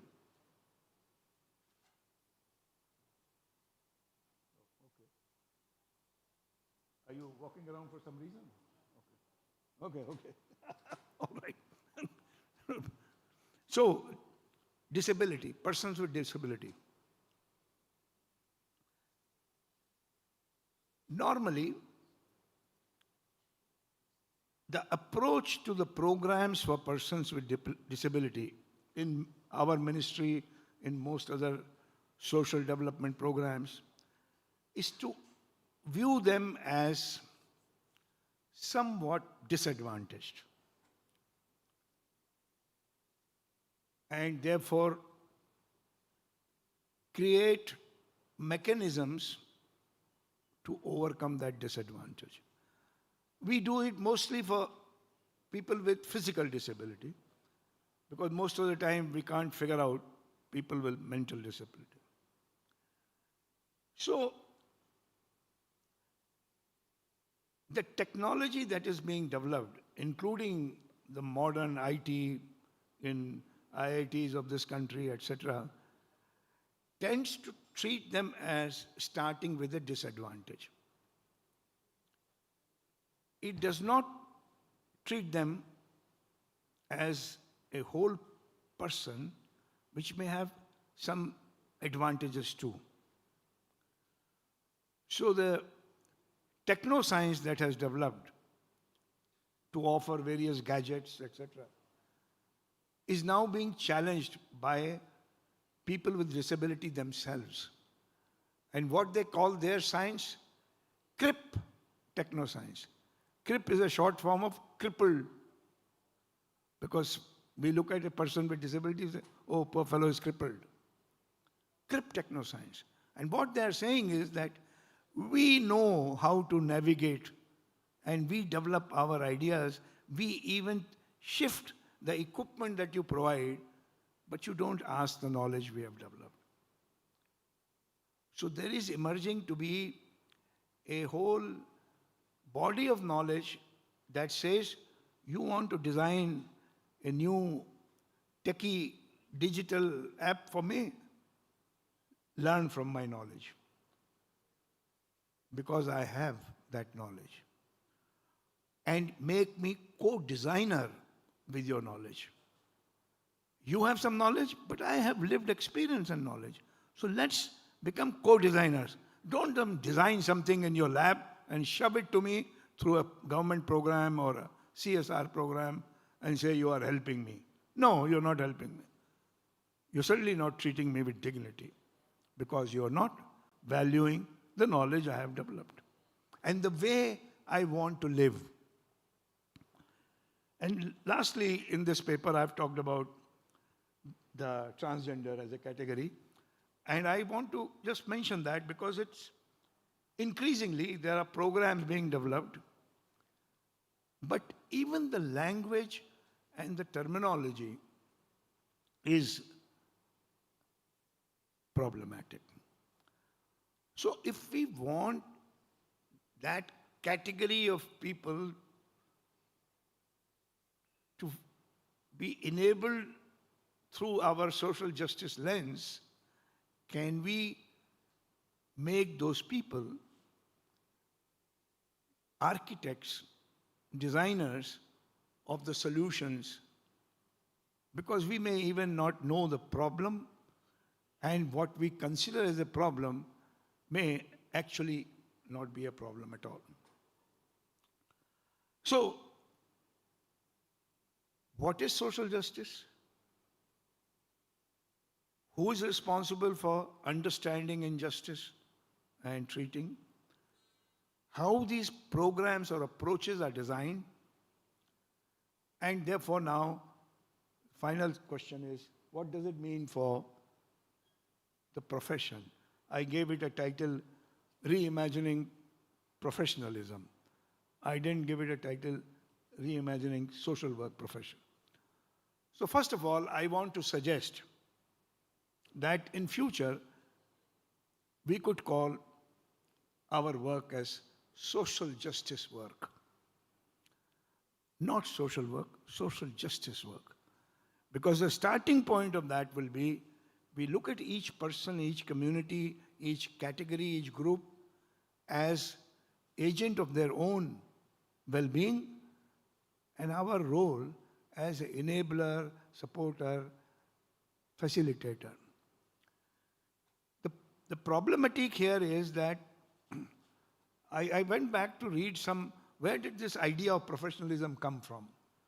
And to my great surprise, I found that some reference to Charak, 4th century BC surgeon, came that why was Charak of surgery?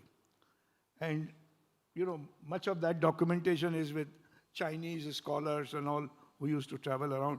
They were getting surprised at looking at phenomena on this subcontinent. So he, in my view, Charak is the first proponent of professional standards, at least for the medical doctors, medical field. And then the Samhita that Shushruta wrote in 6th century contains elaborate ethical anchors.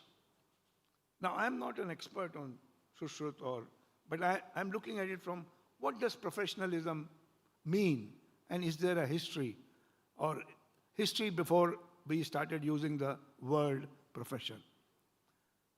Word is new, practice is older. So that, first of all, it means that you have expertise, but more than that, you should have confidence in your expertise. If somebody is lying on an operation table and you're going to open their heart, you better have confidence that you will do a good job. So, confidence in your expertise. The code of ethics, number 2. Integrity, fairness, and principles which treat everybody fairly, with integrity, openness, those principles. And the third is commitment to service.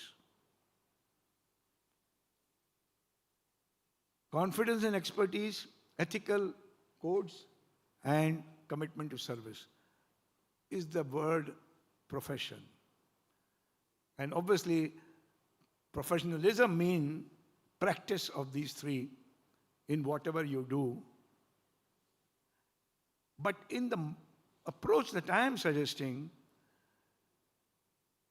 we have to treat ourselves as professionals, not necessarily in providing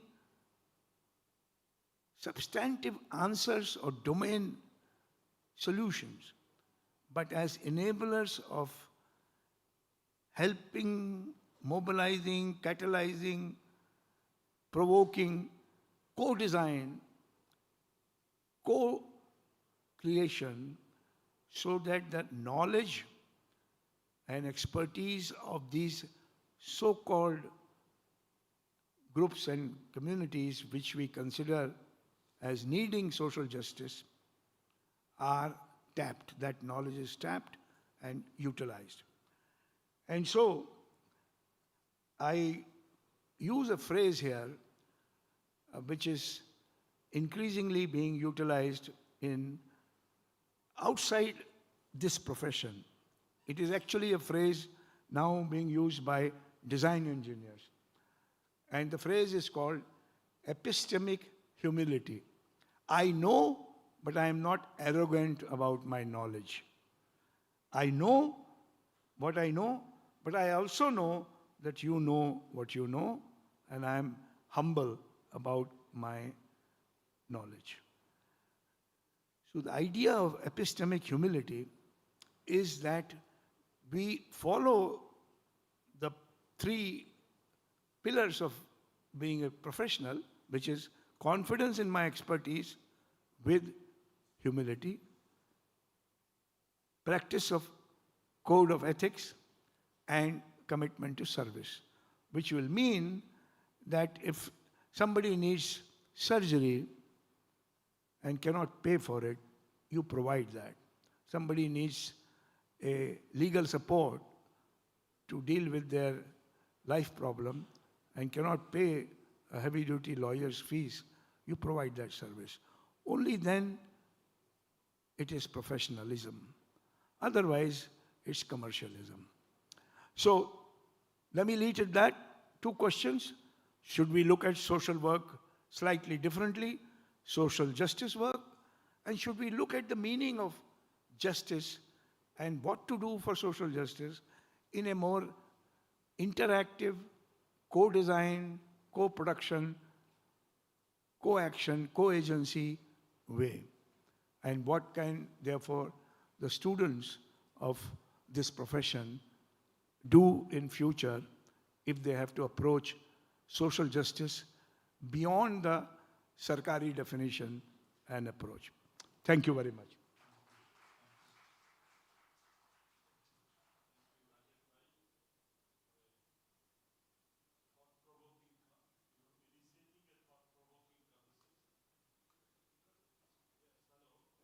Attention, you have to bear with me for another 6 minutes, right? Yes, after 6 minutes, when I disappear, you can do. There is a lot of talk coming from this console actually. You know, since you are hiding, hello, hello, console, yes, silence, right? We are watching you. So, 2 opportunities, one for the members of the faculty, one for the students community.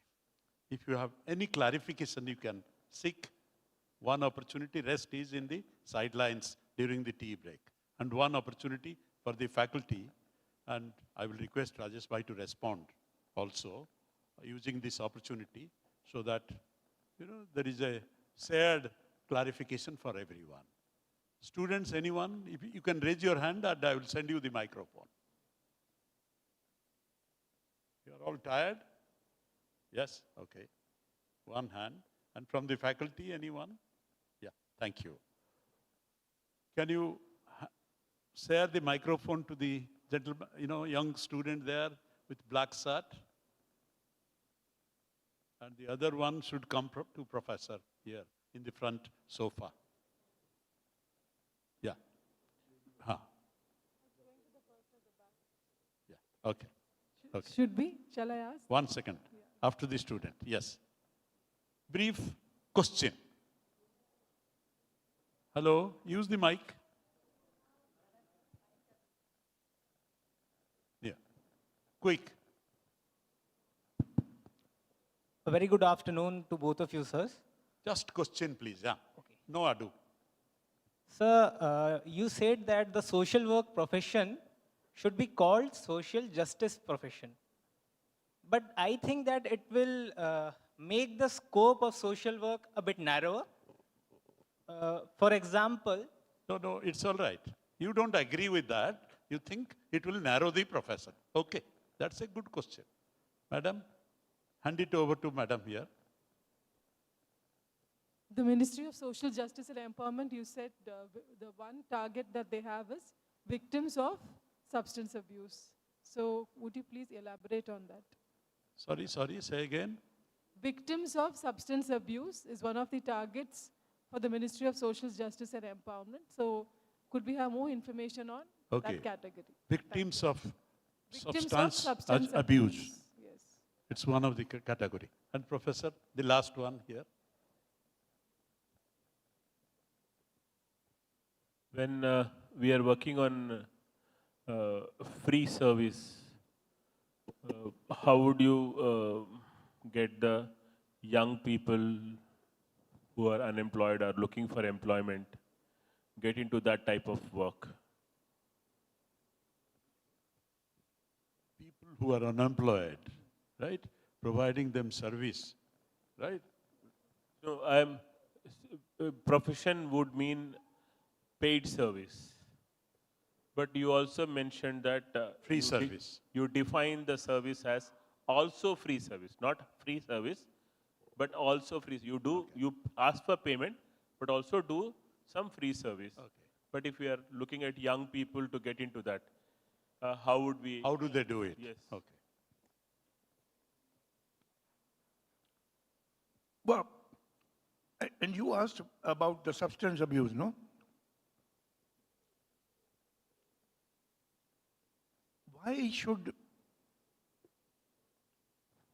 government categorize people with substance abuse as part of the ministry? It says victims of. Victims, Yeah, victims. so how, what would they, which group would fall under these victims? That Yeah, is my. Yeah, yeah. So I hope some of you have read, if not, please do, the HIV/AIDS movement. It started from Africa in the early 90s, and of course here. HIV/AIDS victims, they didn't use victims, but people with HIV/AIDS. It was like people with disability. Earlier we used to call them disabled. Okay, so now we call them people with disability. Because they are not disabled as a person. They have some disability. So people with HIV/AIDS rejected the analysis that they were victims and wanted to be active agents of defining why this is happening, what can they do, what's the medical and what's the social protection approach. So likewise, there are many situations where working with victims of substance abuse is not to call them victims, not to call them as those who are impacted by. So even in the case of violence against women, we call them survivors. We don't call them victims of violence. In fact, survivors give them, it's a way we look at them, that do they have the capacity, the agency to work themselves with your help, with your input, with your resources, but they are primarily taking the lead for their own. And this issue is coming up in mental health, by the way, right now. I'll return to that in a minute. But your question, in this case, Dr. Prasanna, if the person is unable to pay, historically, if the person was unable to pay, we had mechanisms within the society to help them pay. How many of our parents have, or grandparents have, enabled young people to go to school, pay their fees? It used to be, and the reason I am raising this is that it puts the emphasis on the profession to treat this as an important issue, than to say, oh, there is a scheme of the government and government will pay for it. It's sort of a health insurance model these days. You know, we'll treat you first and then you go and claim your insurance. But I think it's important to distinguish that we are putting emphasis on the community of professionals to take care of this. So there are some examples, but why it has changed is that as a profession, we don't take responsibility for the work that our profession is supposed to do. So I would look at it from that point of view, not to deny them the service, not to deny them. You know, officially legal aid is available, but we know the quality of that legal aid that is provided. And so if we can get lawyers in a local court to be organized and say, look, we will contribute 10% of our time free, then that is a model that can work. It used to work. It does not put onus on the state to provide that. We take responsibility for dealing with such situation. Social justice work will become an expansion of the current in two ways, in my view. First of all, we will start with the assumption that everybody we work with is knowledgeable,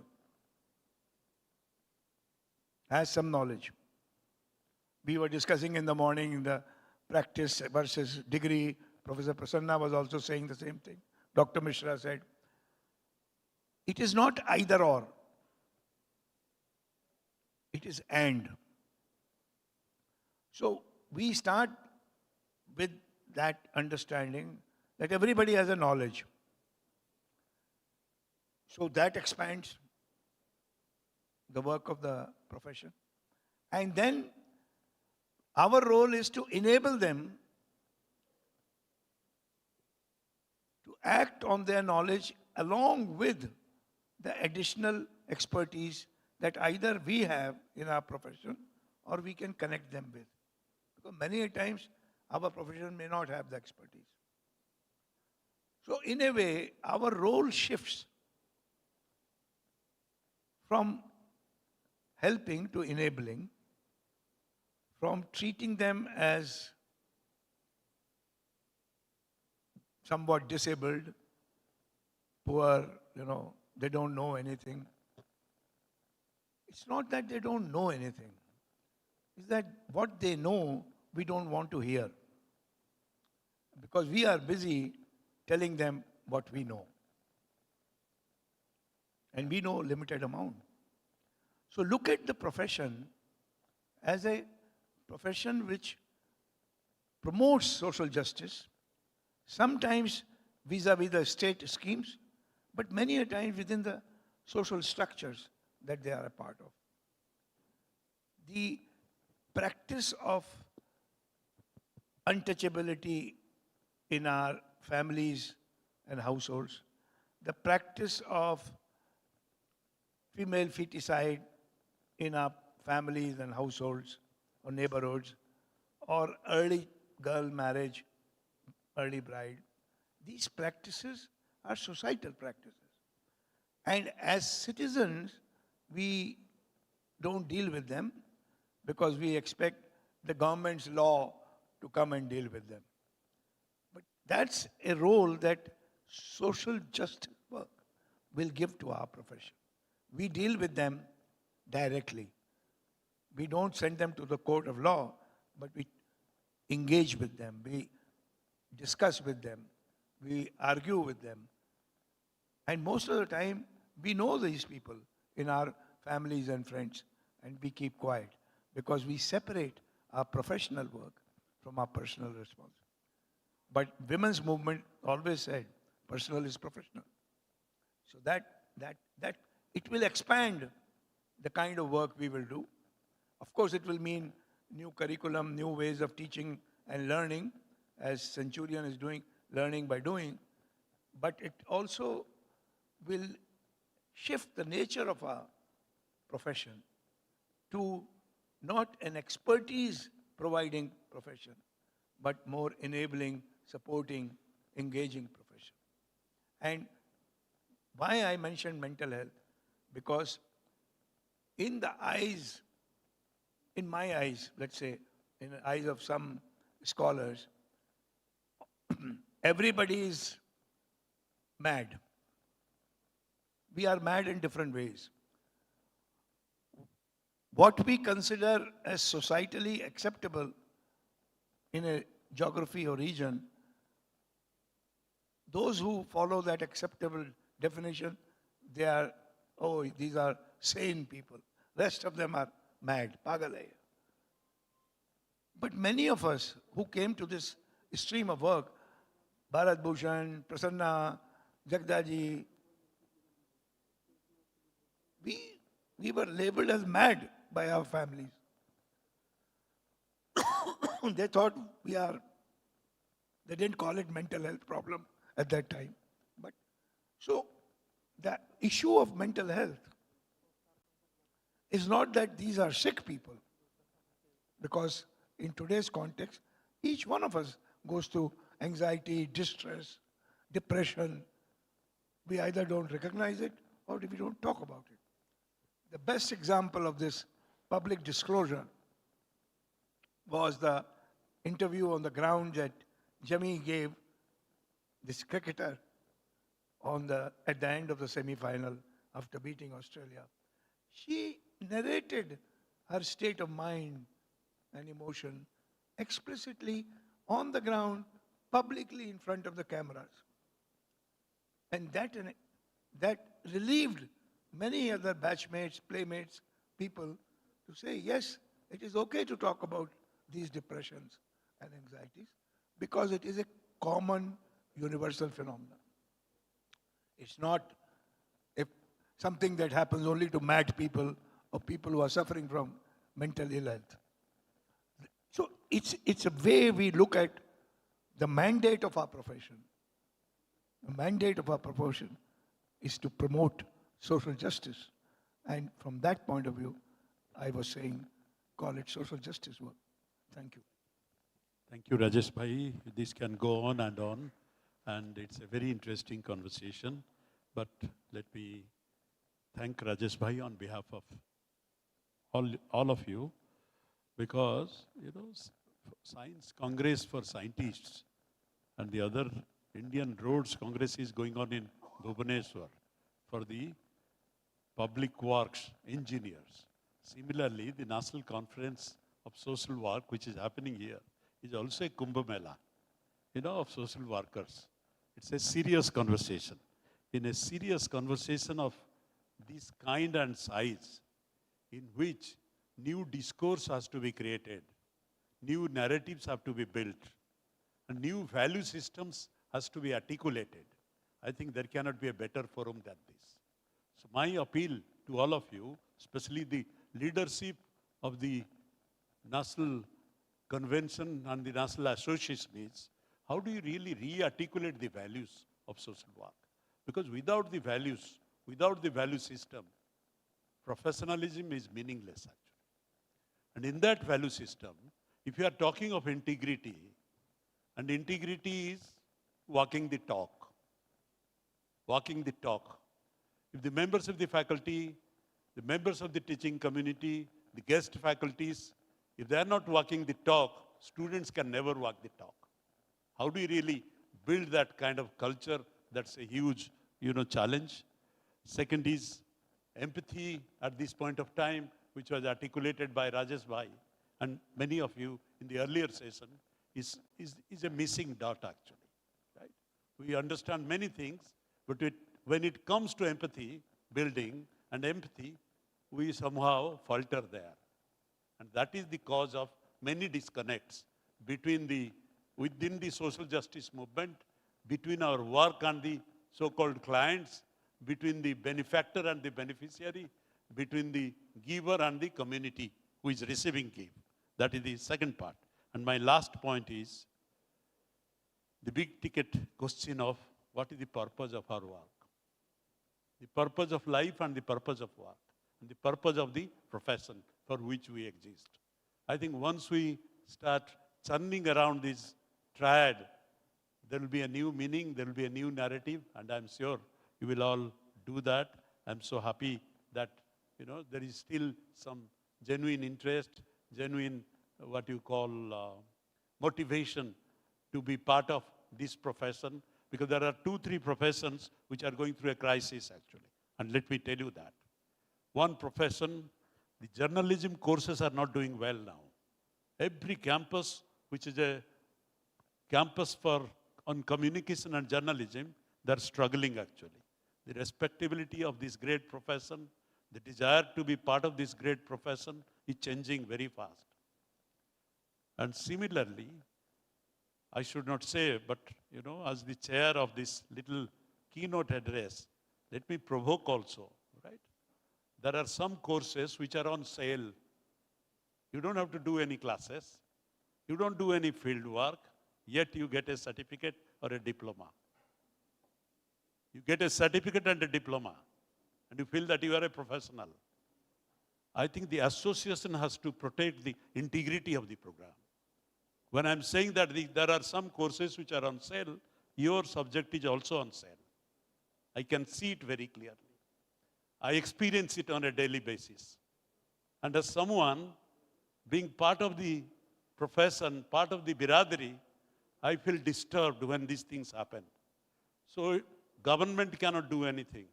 UGC will hesitate to do something. Association can build a culture and build a kind of internal vigilance to protect the integrity of the program, integrity of this great circle, and integrity of the great profession. With these words, thank you, Rajesh Bhai, for provoking us, provoking all of us, and giving a professional, what you call, new interpretation around the integrity and the other 2 points.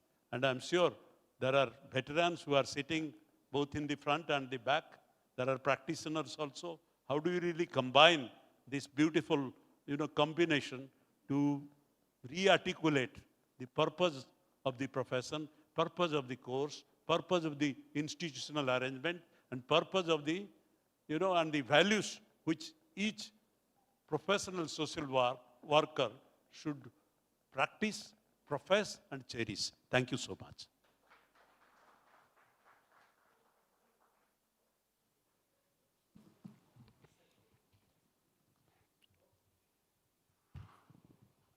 I request Dr. Suresh Pathare to say a vote of thanks and felicitate the dignitaries. हो गया लेकिन I'm here to give you the special appreciation because this is the first lecture on social justice in the honor of Professor P.R. Balgopal. Professor P.R. Balgopal and Mrs. Shamla Balgopal, they were in the University of Illinois. They retired in 2000. And he brings 6 decades of experience with him. He has been a human right and social justice champion. He has done work in the form of direct practice research, and also he has extensively written on the social justice and human right. In his honor, past 17 years, continuously human right lecture, annual lecture is being given in University of Illinois. And from this year, we have started this social justice lecture. And I'm so thankful to Rajesh Tandonji sir for giving this wonderful lecture. Good beginning. He has shown that what standard that we have to talk about this social justice. And really you have helped us to understand the what professionalism is and reimagining professionalism in this case. I'm also thankful to Dr. Jagadnanda for chairing this wonderful session. Thank you, both of you. And I also appreciate all those who have attended this. And from Balgopal Foundation, I would like to honor, I will invite Professor Sanjay Bhatt, the trustee of Balgopal Foundation, to do the honor.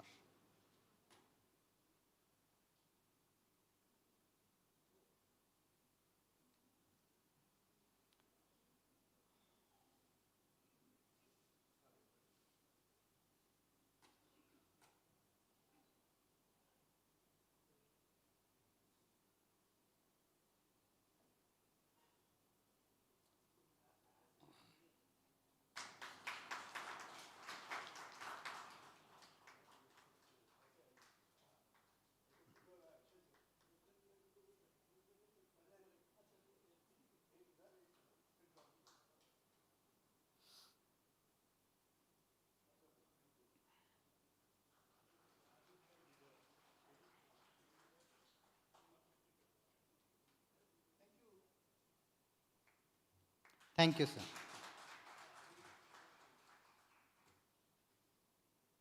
एक minute मुझे आने दो।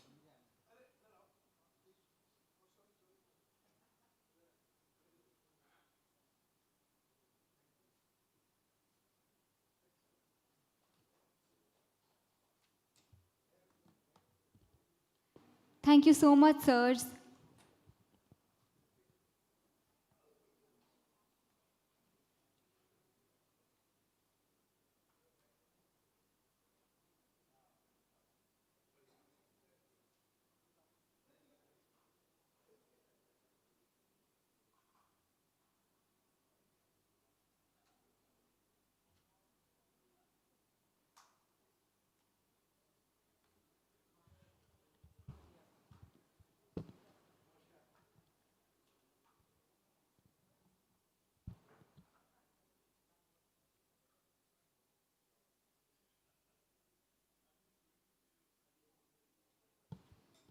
We do not inherit the earth from our ancestors. We borrow it from our children. The theme of this session is Climate Change, Technology and Eco-Social Justice, the role of social workers in sustainable futures, highlighting how environmental and social justice are inseparable. It reminds us that the true sustainability is not only about saving the earth, but also about empowering the people who live on it. Now, it's my honor to invite our dignitaries of this session to kindly come up on the stage. Professor Rabia Narayan Subodhi, Adjunct Professor, Centurion University of Technology and Management, Odisha. Ma'am, please.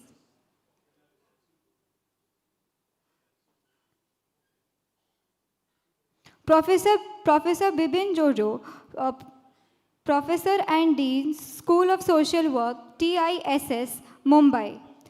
Professor Smita Mishra Panda, Director of Research, Centurion University of Technology and Management. Professor Ankur Saxena, former Secretary, NAPSI. Ms. Abha Mishra, Head of Office, UNDP, Odisha. Professor Sasmi Nayak, Director General and Professor of Ambedkar Chair, NISWASS, Bhubaneswar. Ms. Margarita Vincent, Field Education Coordinator, RMIT University, Odisha. Ma'am, please.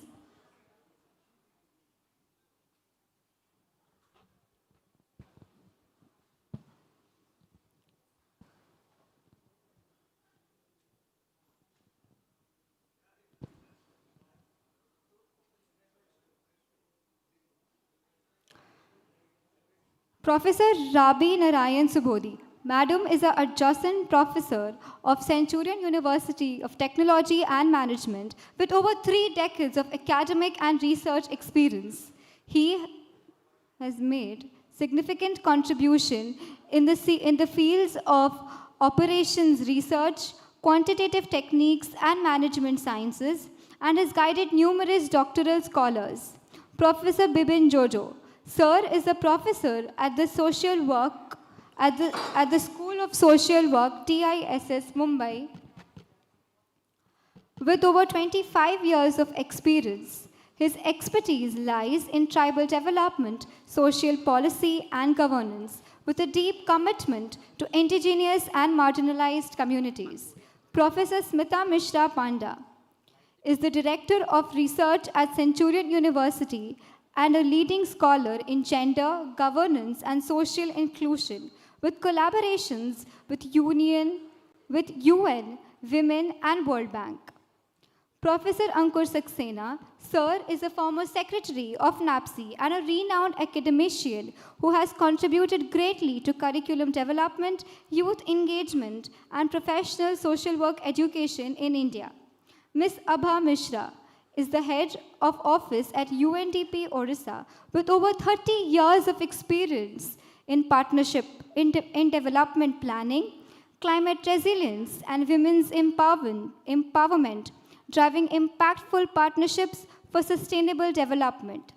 Professor Sasmi Nayak is the Director General and Professor at NISWASS Bhubaneswar, known for her strong leadership in advancing social justice, gender studies, and Ambedkar's vision of equality and inclusion.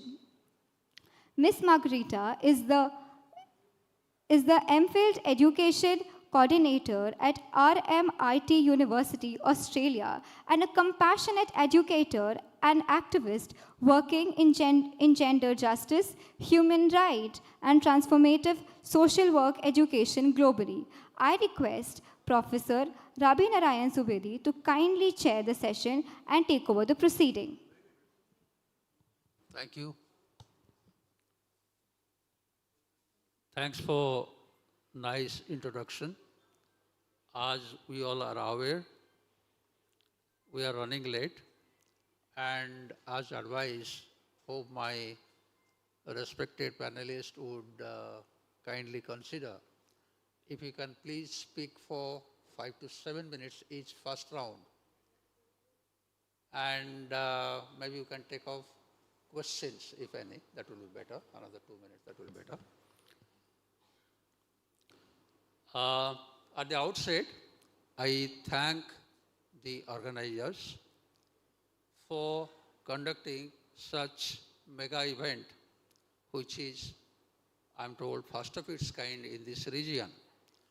And the theme they have chosen is also apt, and contemporary.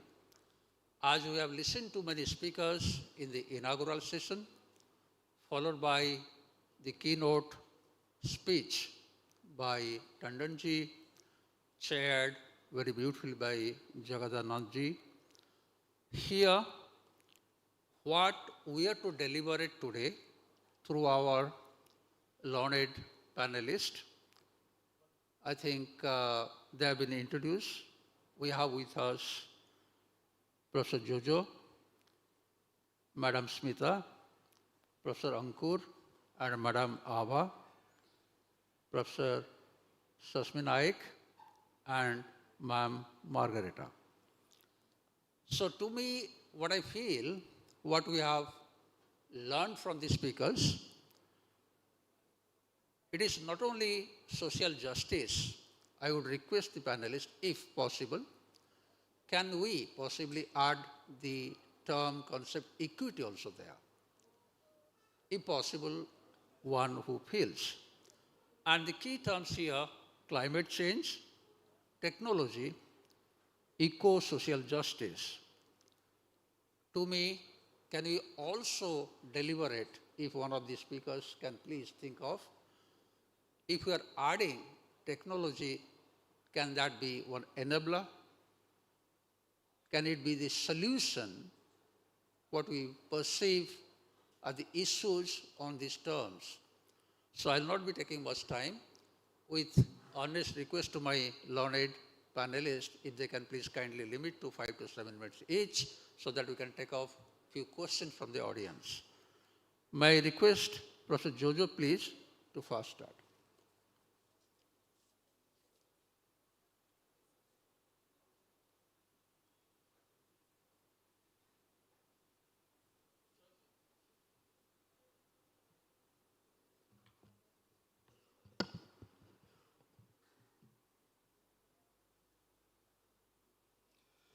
Thank you, Chair, and my fellow panelists. I thank the organizers, especially NAPSWI and Centurion University, and all fellow colleagues in the social work practice and education. I have been given the title or the topic to speak on climate change, tribes, and indigenous knowledge system. I'll briefly talk about climate change, which generally we are taught, or our children are taught in the school education as part of their civics subject, and this is what are the key reasons for climate change, or what are the causes of climate change, and how we can prevent climate change. I think the school children are taught about that, and I think whole world and the earth is grappling around these key questions. And if you look at globally, I think what are the key manifestations of climate change, and if we look at, I think the rising global temperatures, frequent and intense extreme weather, like heat waves, floods, droughts, storms around the country or around the world, shift in plant and animal habits, threats to ecosystems, also impacts on human health, agriculture, forest produces. I think some of these manifestations, it comes to my mind, and probably many people, especially those who are aware and or who have been closely associated with some of these issues. And when we see why we see these manifestations, I think some of the common factors are around the burning of fossil fuels. And whether it is with regard to electricity, the electricity we are consuming here, it is just burning by burning the fossil fuel mostly. And some of the manufacturing and the industry which produces emissions, and also burning the fossil fuels, cutting down forests, the kind of use of car and other transportation systems we have, whether it is air, by road, kind of food systems we are into, fast food. and the kind of consumption pattern we have, I think are some of the causes it comes to us spontaneously. And so when we talk about climate change, I think the land, forest, water, the environment comes to our mind. And when it comes to the tribes, I see that almost 60% of the forest cover in the country are found in the tribal areas. Okay? And so as the tribes and the forest coexist, there is certain kind of symbiotic relationship between the forest and the tribes of the tribal communities. And with this relationship is revolving around their economic activities, whether it is in terms of food, in terms of drink, in terms of their history, culture, traditions, political life, belief systems, etc. So whole life revolves around that. And also there's the spiritual relationship. The other day I was talking about this relationship, that man to man or the human to human relationship to the families, to communities, and to the environment, to the spiritual connect. And then the whole worldview gets constructed. And so the strong relationship is around this environment or the whole ecosystem around which the tribes live. And so if you look at, as I said, 60% of the forest cover in the country are found in the tribal areas of the country. And so if you look at the tribal map, forest map, and the mining minerals map in the country, all these three maps, if you look at, they all juxtapose. And if these three maps we juxtapose, we'll find that there are overlappings. Wherever the tribes are there, forests are there. And wherever forests and tribes are there are minerals there. Okay? So what happens that, if you look at the history of our development processes, especially post-independent India, we had the challenges of post-economic, fast economic growth, eradicate poverty, etc. And so we initiated the fast economic growth model of development. And one of the key initiatives were to appropriate or explore some of these resources which were available in the country, like dams, damming the rivers, minerals, excavate minerals, and so establish the mineral-based industry, the steel industry, cement industries, aluminum factory. You can see that wherever tribal areas you will find the minerals and the mineral-based industry, you can find it. And so very often the argument comes in that though with the independent India 1947, probably one argues that we got India freedom from the Britishers, from the colonial rule, and so very often social scientists argue that we started our post-colonial life or post-colonial India's journey from 1947.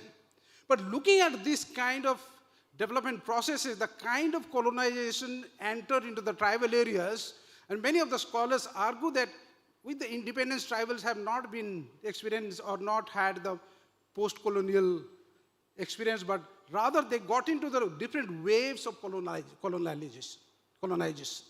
So they still are going through these waves of colonization. And so there are many roads of development we can see around the tribal area, through dams, industry, minerals, sanctuaries, transport, communication projects, and so on and so forth.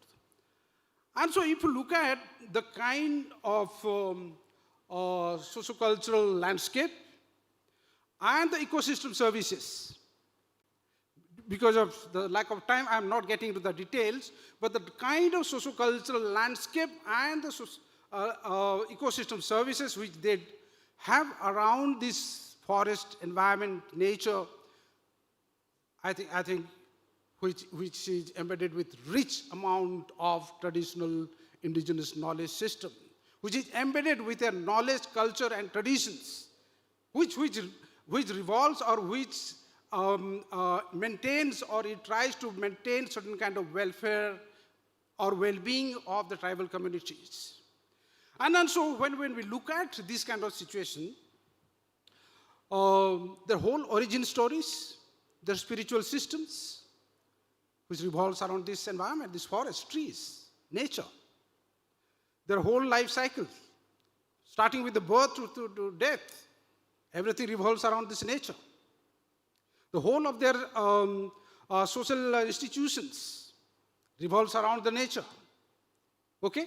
And some of the critical services like education. Now we might say that yes, the formal education, going to school, universities are very essential, but some of the basic education probably takes place in the families and the communities, like the youth dormitories we used to have or we had in many of the communities.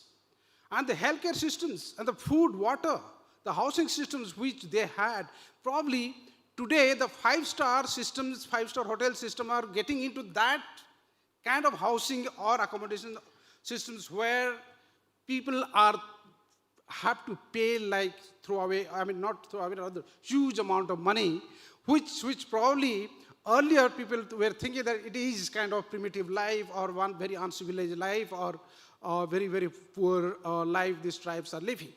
So today the life which used to be the most primitive and uncivilized or poor, today is the luxury. Living in the hut is a luxury. Living in the thatched house is a luxury. There was a time which were considered to be the most poor people who used to live. I remember, because since I come from village, I remember the food which used to be like millets, which used to be called the poor man's food. Today I pay in Bombay, millets, I pay 200 rupees per kilo. Rice costs how much? 40, 50 rupees, 60 rupees. The millet which used to be the poor man's food and which were humiliated or degraded the people who were eating millets, today they are sold in the five-star malls and minimum 200 rupees kodo millet you will buy online. Can you imagine? Mushroom. You see what is the cost of the actual natural mushroom. I remember when the young days, just to go to the forest to collect mushroom. Today, just in the last season where I was traveling from Ranchi to Bombay, so since the childhood we used to have mushroom, on the way to the airport, Ranchi airport, I thought of buying some mushroom. You know how much the cost? 800 rupees per kilo. Okay, the food system which was degraded and humiliated, today that is the most healthy food. Okay, so the kind of knowledge system which was embedded with the environment, the nature, which was, Rajesh Tandonji was saying that one should have epistemic humility. I would say, with destroying the knowledge system, there has been the epistemic homicide. So when there has been epistemic homicide, where is the question of epistemic humility? Probably yes, people like us must have that epistemic humility. Because we are the people, so-called educated and civilized people, we have destroyed that epistemology of their knowledge system. The knowledge system about their food, the health systems, their traditions, belief systems, the language and culture, through our so-called modern systems, we have tried to destroy and destruct that. And so with that process, the kind of discourse around the well-being of people or humankind we are talking about, the well-being system which was embedded with their biodiversity, with their whole environment systems, the knowledge system somehow which took care of their emotional well-being, physical well-being, social well-being, spiritual well-being, and overall well-being somehow has been got affected. And we are trying to teach them what is to be eaten, what is to be the life they should live, what is to be should be educated or they should read. And this revolves around the way we look at. And unfortunately, I cannot show my very popular my slide, which every time I show, and I remember some of my friends, colleagues who are here, they must have seen the letter 6, or the numerical 6. Those who were in last Hyderabad Social Work Congress, you must have seen that I had shown one picture, slides 6, English 6. If I show you English or put English 6 here, the panelists sitting here, they will say 6, but the members sitting there, they will say what? 9. Who is right, tell me? The people sitting here are the right or the people sitting there are the right? Who is right? Both are right, but what matters? Our position matters. And because of their position, our perspective differs. And so, the kind of knowledge system and the kind of discourse around climate change in one hand, and the indigenous knowledge system today being talked about globally revolves around the way we look at the resources, the way we look at the use, the resources. And this year I wanted to add on to one slide, which I have never shown, probably this wanted to say that sometimes some of these practices, knowledge systems, one might see very primitive, but they are the lifesavers. Like, I'll end with this example, saying that Andaman Nicobar, we had the tsunami in 2004, right? 2004, December. And we all know the kind of devastating experience people had and the loss of property we had. But do you know how many tribals died?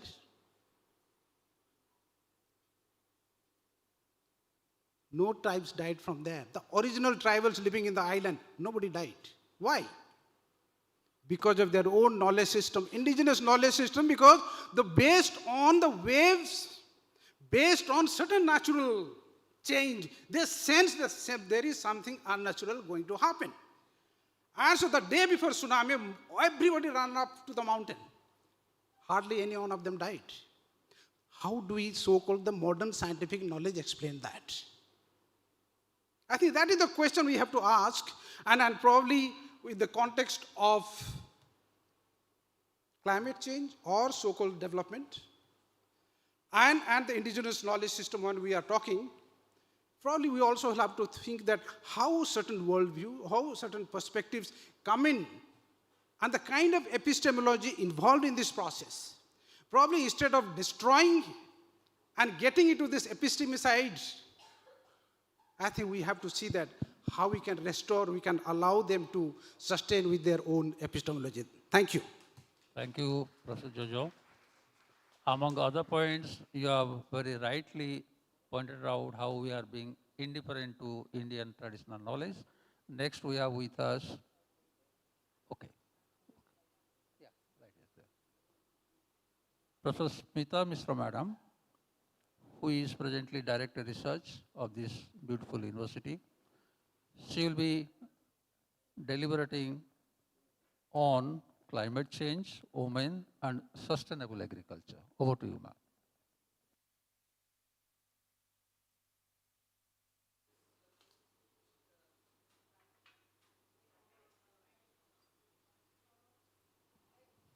Can you hear me now? Yes. Okay, good afternoon, everybody, and welcome to this very distinguished panel. Thank you very much for inviting me to this panel to talk about climate change, women, and sustainable agriculture, which is such a wide topic.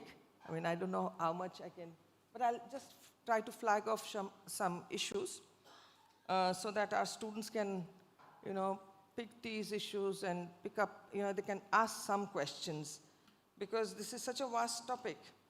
I'll try and do justice to it. But thank you, Bipin Jojo, Professor Bipin Jojo, for giving this lecture. And that's my area of research. I'm working on indigeneity and cultural rights and in South Odisha. So that's very interesting. Thank you so much. And I have questions, which we'll come to later. Okay, so we all know what is climate change. I don't have to repeat it. Professor Jojo also talked about what causes climate change and the connect with women, right? There is a disproportionate vulnerability of women to climate impacts, right? I'll give you some statistics, which are already in the public domain. When you talk of agriculture and livelihoods, 70% of rural women, including tribal women, mostly tribal women, I would say, depend on climate-sensitive agriculture. Yeah, this is according to NSSO 2023. So droughts, floods, heat waves that reduce yields yeah, income loss, food insecurity for households, women primarily manage. Women are engaged in 60 to 80% of the agriculture tasks in our country. I'm talking in the context of India, even in Africa and other places, 60 to 80%, right? And yet they are not recognized as farmers. They're not recognized as farmers officially. When you're talking about water and energy access, women walk anything between 3 to 6 kilometers daily for water in drought-prone areas. This is again according to NFHS 5, round 5, 2021. So erratic monsoons, we know that's the impact of climate change. We are all experiencing it. Exacerbate this. 60% of rural households rely on women for fuel wood, even if they have fuel wood collection, yeah, according to the Ministry of Rural Development 2024. Even if they have LPG, they are still dependent on firewood for cooking, etc. Health impacts, particularly heat stress, increases maternal mortality, yeah, according to Lancet 2024. Vector-borne diseases like malaria and dengue, right? And these rise with warming. So women's caregiving roles therefore amplify. Then displacement and migration. Because of climate-induced displacement, basically which forces male out migration, we find there's a lot of feminization of agriculture, with women managing farms without any resources. Yeah, this is according to ICRISAT. We did a study. I'll just briefly mention about the study that we did for UNDP last year, where we looked at women and water governance for climate-resilient agriculture, yeah, in 15 districts in Orissa. And these are the districts where OPECRA, that is Orissa Integrated Irrigation Project for Climate-Resilient Agriculture, they have intervened. And what we found to our surprise, I would say, or disappointment in a way, is that Orissa government is trying to promote women in Pani Panchayats, that is in the water committees for water governance. But their participation is very, very limited. And in fact, actually men dominate in water governance. Off-farm employment of women is visible. And that is visible because of the support that is given to them by the government, particularly adoption of low-duty crops and all that, which can mitigate climate change impacts. And of course, there's seeds, technology, fertilizers, machinery, irrigation infrastructure, storage, marketing facilities have been provided, but they have not really impacted. You know, it's not made a big difference, but yes, it is beginning to make an impact. Now, despite these initiatives, women farmers continue to face challenges related to crop production, irrigation, pricing, storage, processing, and marketing. Yeah, and these are persistent issues, and we need to focus on them more and more. We just can't, you know, romanticize that, oh, women can play a very important role in, you know, mitigating climate change and, you know, in sustainable agriculture. It has to work. It has to work. Yeah? There is one example I can give which has worked, and that is the millets, right? Millets play a very important role in climate change mitigation, and we have something called the Millet Sisters now, yeah, where the government is trying to, in their, you know, this big millet mission, they are trying to promote the cultivation of millets, like Professor Joe just said, that millets which were not really appreciated or considered to be a poor man's food, now it's become, you know, it's fashionable to take millets, and it costs so much. But by the way, millets, what you get in Mumbai is a lot more expensive than what we get here, yeah? Okay, that's probably because we are close to the source. And there are about 5,000 plus Kond women who have revived 22 millet varieties, probably, you know, where they were growing these millets in the Sweden plots. That have been revived, and it has increased, the yield has increased 30% with 50% less water. Yeah, so this is definitely climate friendly, and it has led to 3 crore market linkage via ORMAS. ORMAS is Odisha Rural Development Marketing Society, right? This is according to the 2024 data. And there's also Kandhamal Organic Spice Cluster, where the Skui Women's Cooperative exports turmeric. Yeah, turmeric. And this is organic turmeric, and it has also led to, it has increased the revenue and also improved the soil carbon by 18%. And there's another example of Puri's salt-tolerant paddy. Yeah, salt-tolerant paddy, because there's a lot of salinity ingress into the agriculture fields because of floods, etc. So they have developed a variety which can grow in salt water or saline water or saline soils. This is adopted by about 8,000 women. Now, I would focus on millets because they are water efficient, their water efficiency is there, and reduced GHG, that is greenhouse gas emissions. It can help in carbon sequestration, and they also thrive in high temperatures, yeah, supports sustainable practices.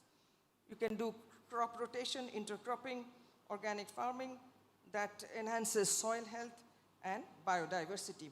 Now, when you're talking about climate resilient agriculture, what is it exactly?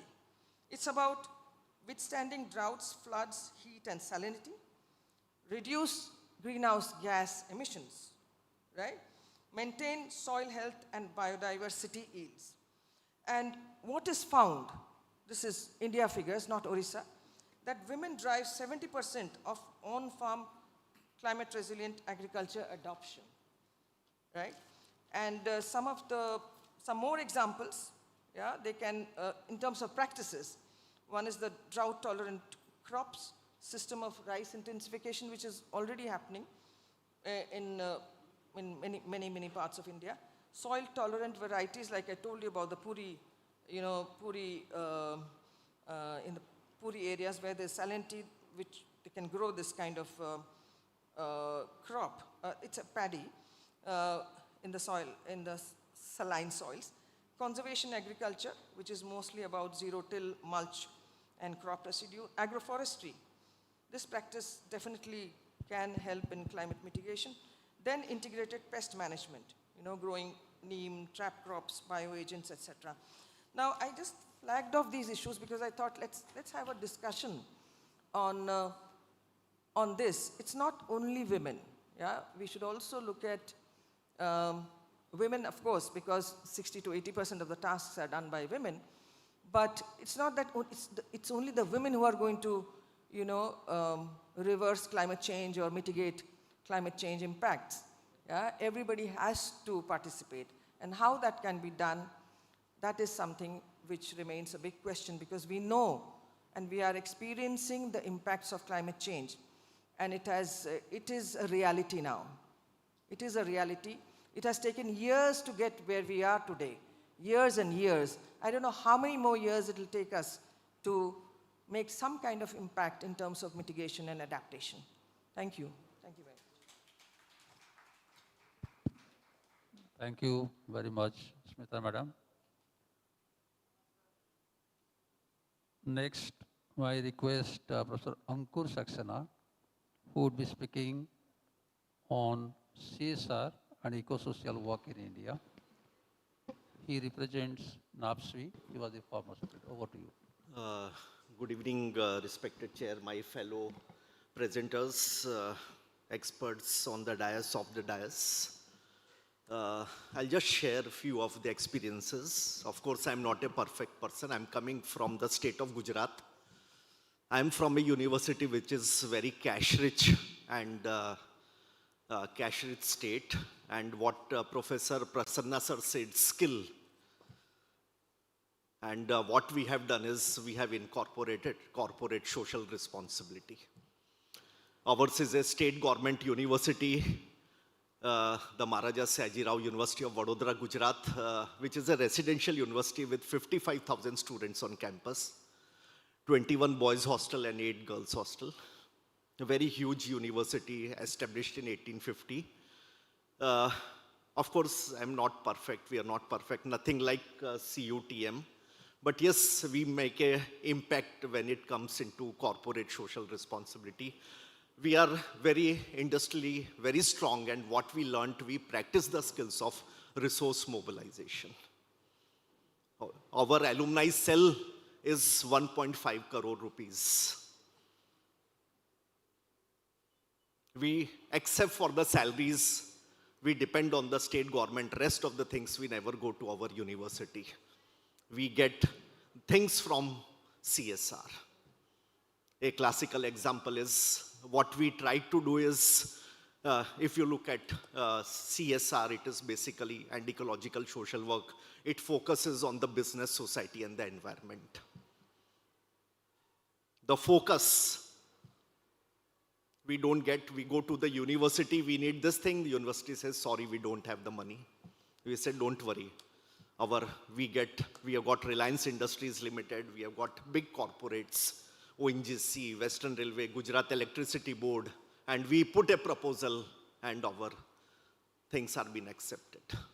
What we have done over a period of time, we have reskilled ourselves in terms of corporate social responsibility and especially in terms of financial support. So our pockets are full. We need not to go anywhere for any programs, for any funding of the programs. We want to organize a seminar, conferences, and we just need to take a normal permission from the university. Rest of the things are from our end.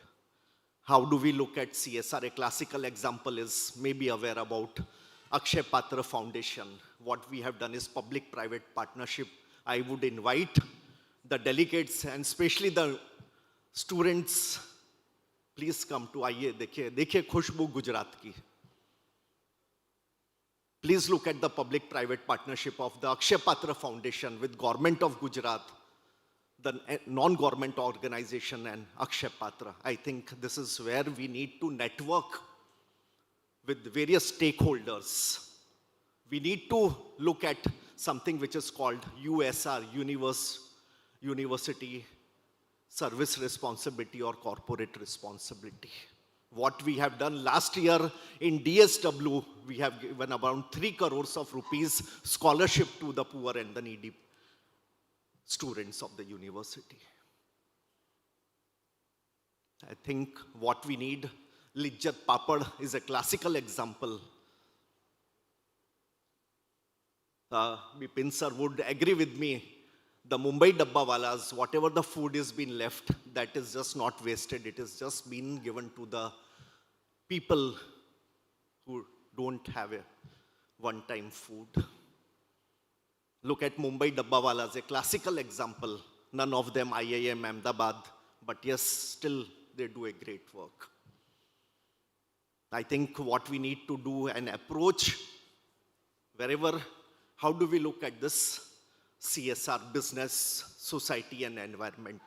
What can be the role of social workers? Recently we had Garba, Navratri. I'm talking about Baroda city. So there were a lot of rains, what to do, the ground is wet, what to do, where the water will go. What these organizers did was they created holes within the entire Garba ground and the water used to percolate. In my faculty itself, you have got 3 water recharging well, and that's how we take care of it. We have developed community polytechnics. What we did as a social worker is we have developed a very strong networking with the corporates, whether it is a public sector, whether it is a private sector, or whether it is a central government undertaking. And I think we say resources are not there, but yes, when I look, yes, resources are there. I think I'll not take much time. Thank you so much. But yes, CSR is, since CSR has come, like the things have changed. But yes, miles and miles before we go to sleep. Thank you so much. Thank you for giving me. Thanks very much, Professor Ankur. Next, we have with us Madam Abha. She is UNDP Odisha head, and she will be deliberating on role of social worker in addressing climate migration and displacement. Over to you. Thank you so much. Good evening to all. And I think it's a long day also, so we'll try to just wind up in 5 minutes.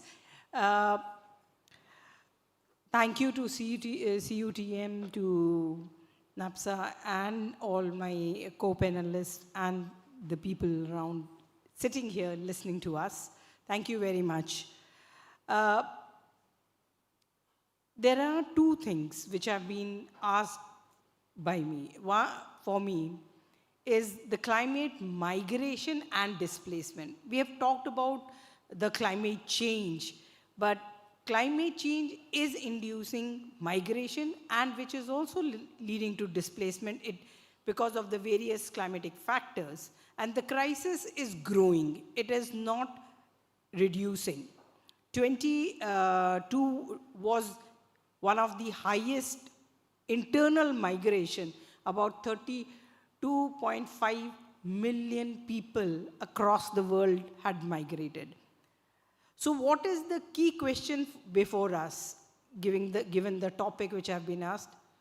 Why and what should be the role a social worker can play for turning these crisis events into a community building process?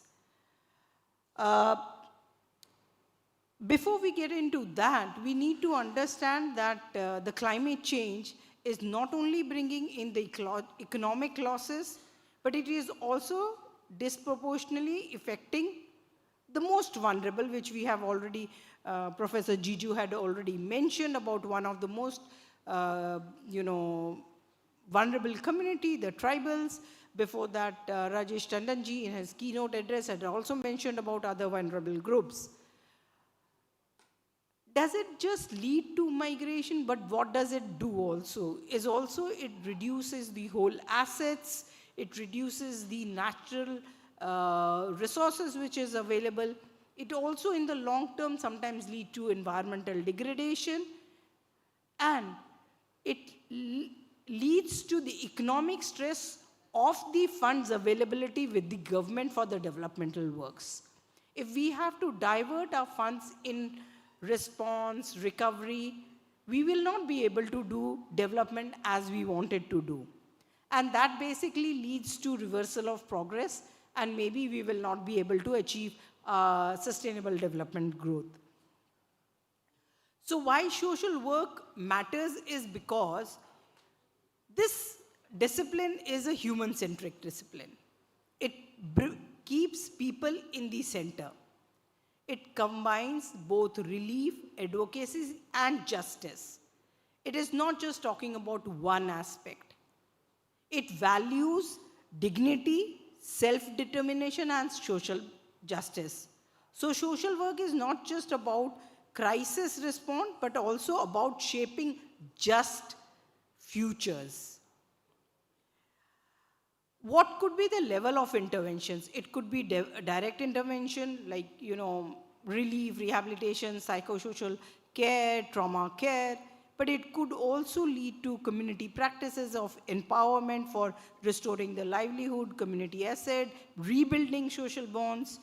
It also could be for planning, relocation planning, because we are talking about displacement. So we need to have proper understanding where we are going to go and what type of planning is required to have a better life. Then we also maybe need to have some structural advocacy. In the morning, I was reading an article which talked about the recent cyclone, Dudh, which happened in the Andhra Pradesh coast. And what did they say there? They said the fisherwomen were refusing to go out of their houses, leaving. Why? They said, no, by the time we will reach the cyclone shelter, the upper class would have occupied all the positions and we would be left with the basic minimum. They're going to eat my fish which I harvested from the sea or from the river banks or anywhere, but they are not going to give us a space on the tables to eat it. And that's the type of, advocacy which is required, which can be done by the social workers. And of course, the social institutional support is required. If you look at any of the spaces, you find there is a governance deficit sometimes. And then we have to bring in all the agencies together. Like an example of a direct practice could be the social in Bangladesh cyclone Alia. Social workers help with, families with trauma counseling and health access. They ran mobile clinics, counseled women and children. So the key takeaway for social workers was that they can ensure immediate needs are met with dignity and sensitivity. If you talk about community practice in the Pacific Island location, social workers facilitated community dialogues on where to relocate, how to relocate. They helped them to preserve the cultural identity, the land rights, land ties in the new relocated location. So what they did was they empowered displaced community to lead decisions preventing further injustice. The structural advocacy from Hurricane Katrina was they advocated for house right, equitable disaster aid. And they also exposed racial inequalities in displacement responses. And the social workers here were able to challenge these unfair systems and demand justice in resettlement policies. Institutional support like, in Orissa when we had the super cyclone or the cyclone Philene, cyclone Feni, there was a lot of work which needed collaborative effort for design, implementation, and management for disaster management, migration or rehabilitation policies. Facilitated community-based disaster response by organizing participatory risk assessment, preparedness activity, damage evaluation, etc. So here the social workers were able to bring in a holistic, sustainable and equitable management to ensure that no one is left behind. It's not that, government wants to leave behind, but there are a lot of people who fall down the cracks, and that's where but there are challenges. We don't really have social workers in their current learnings are not taught about what is climate-related migration and displacement. Of course, there are a lot of funding shortages for medium and long-term interventions. Government policies always prioritizes relocation over justice, and emotional toll of social worker themselves is never understood. I'll give you one example of my own. I went to Sri Lanka after the tsunami, and the chief secretary, let's say, of the district, I used to work with him. He yelled at me at one good time. And once he left, everybody came together, officers and others said, don't mind him, he's overstressed. And I could understand why he was, after 24 days of continuous working, losing his sister and his nephew, he's still putting in 24 hours. Who is looking after his stress level? Who is talking to him? So in the similar way, the social workers who were working day in, day out after the super cyclones had that level of trauma. They were at times getting up at mid of night and thinking, oh, what has happened? So what is my recommendation when we are talking about improving the social work and improving the role of social workers? We need to integrate eco-social work in the training curriculum. We need to advocate and recognize climate migrants in the law, develop trauma-informed cultural sensitive methods where the social worker themselves are able to take care or their others are care. And finally, we need to have more and more collaborations with NGOs, indigenous leaders, and climate.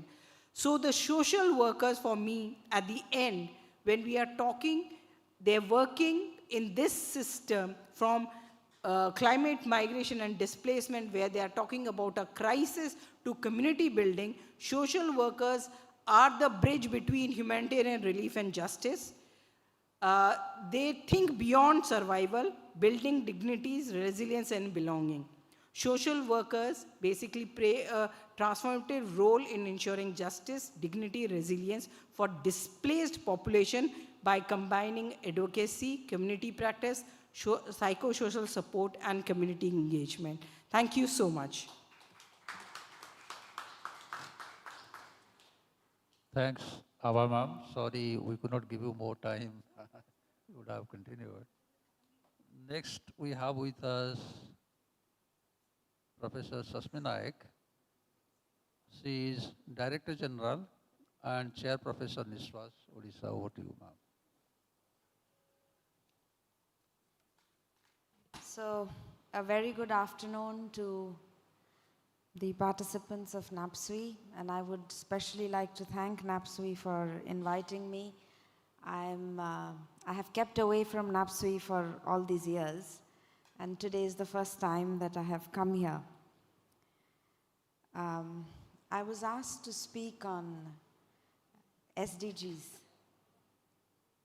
I think Abha should have been asked to speak on that rather than me. But anyway, I'm going to speak. My paper is on building bridges. Can we have the slides up? Yes? You shall change the slide when I ask.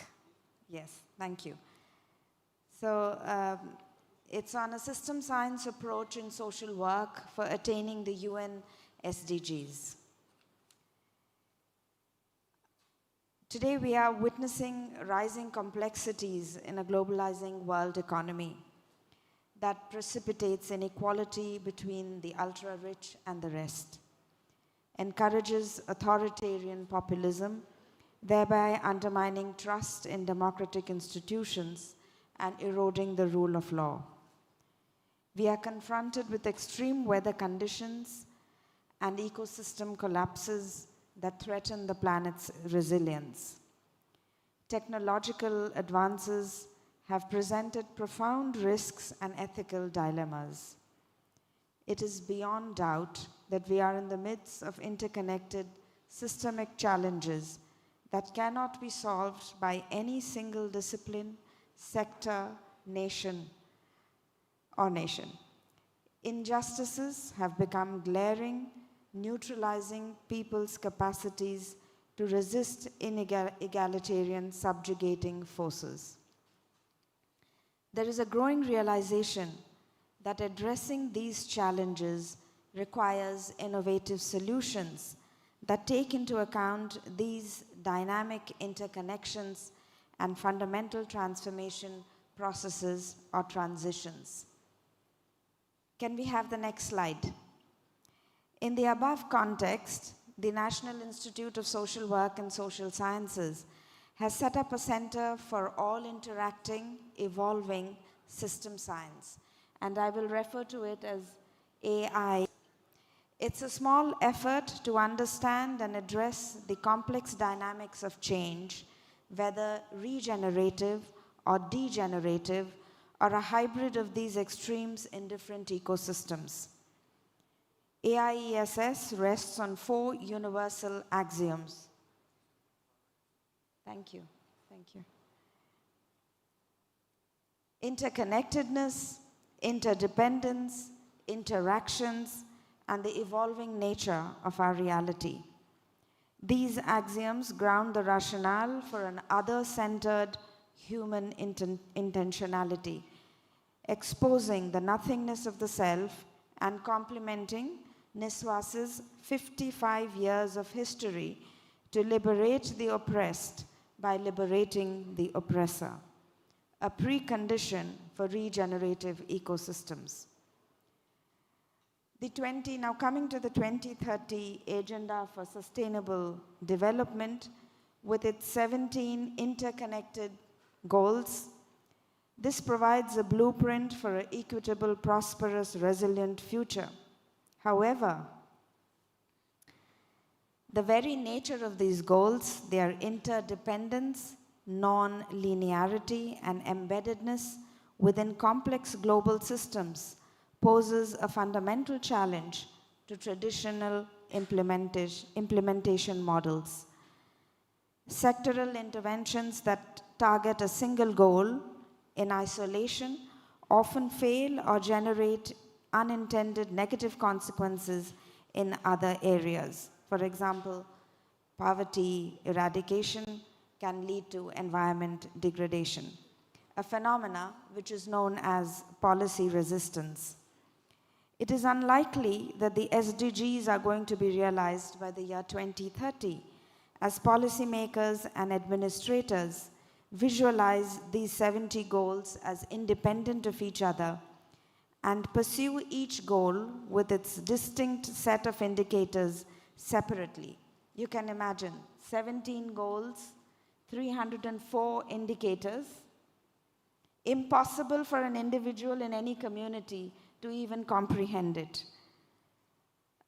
And these indicators have been conceptualized at the global level and not at the local, at the micro level, at the micro community level. Most importantly, the means to achieve these goals have not been discussed.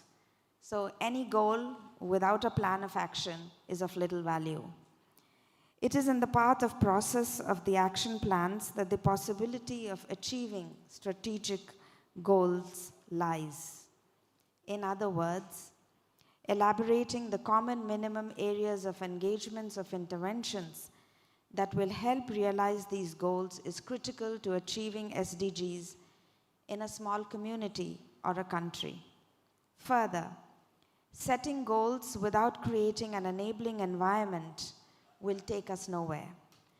There is a need to create an enabling environment with simple and relevant activities as understood by people at the community level, for various stakeholders to be able to participate and work towards achieving these interrelated goals. To effectively contribute to SDGs, social work must evolve its methodological toolkit. This paper will try to use system science approach for a better understanding of socio-ecological systems targeted by the SDGs, thereby designing more effective, adaptive, and sustainable interventions that can overcome policy resistance.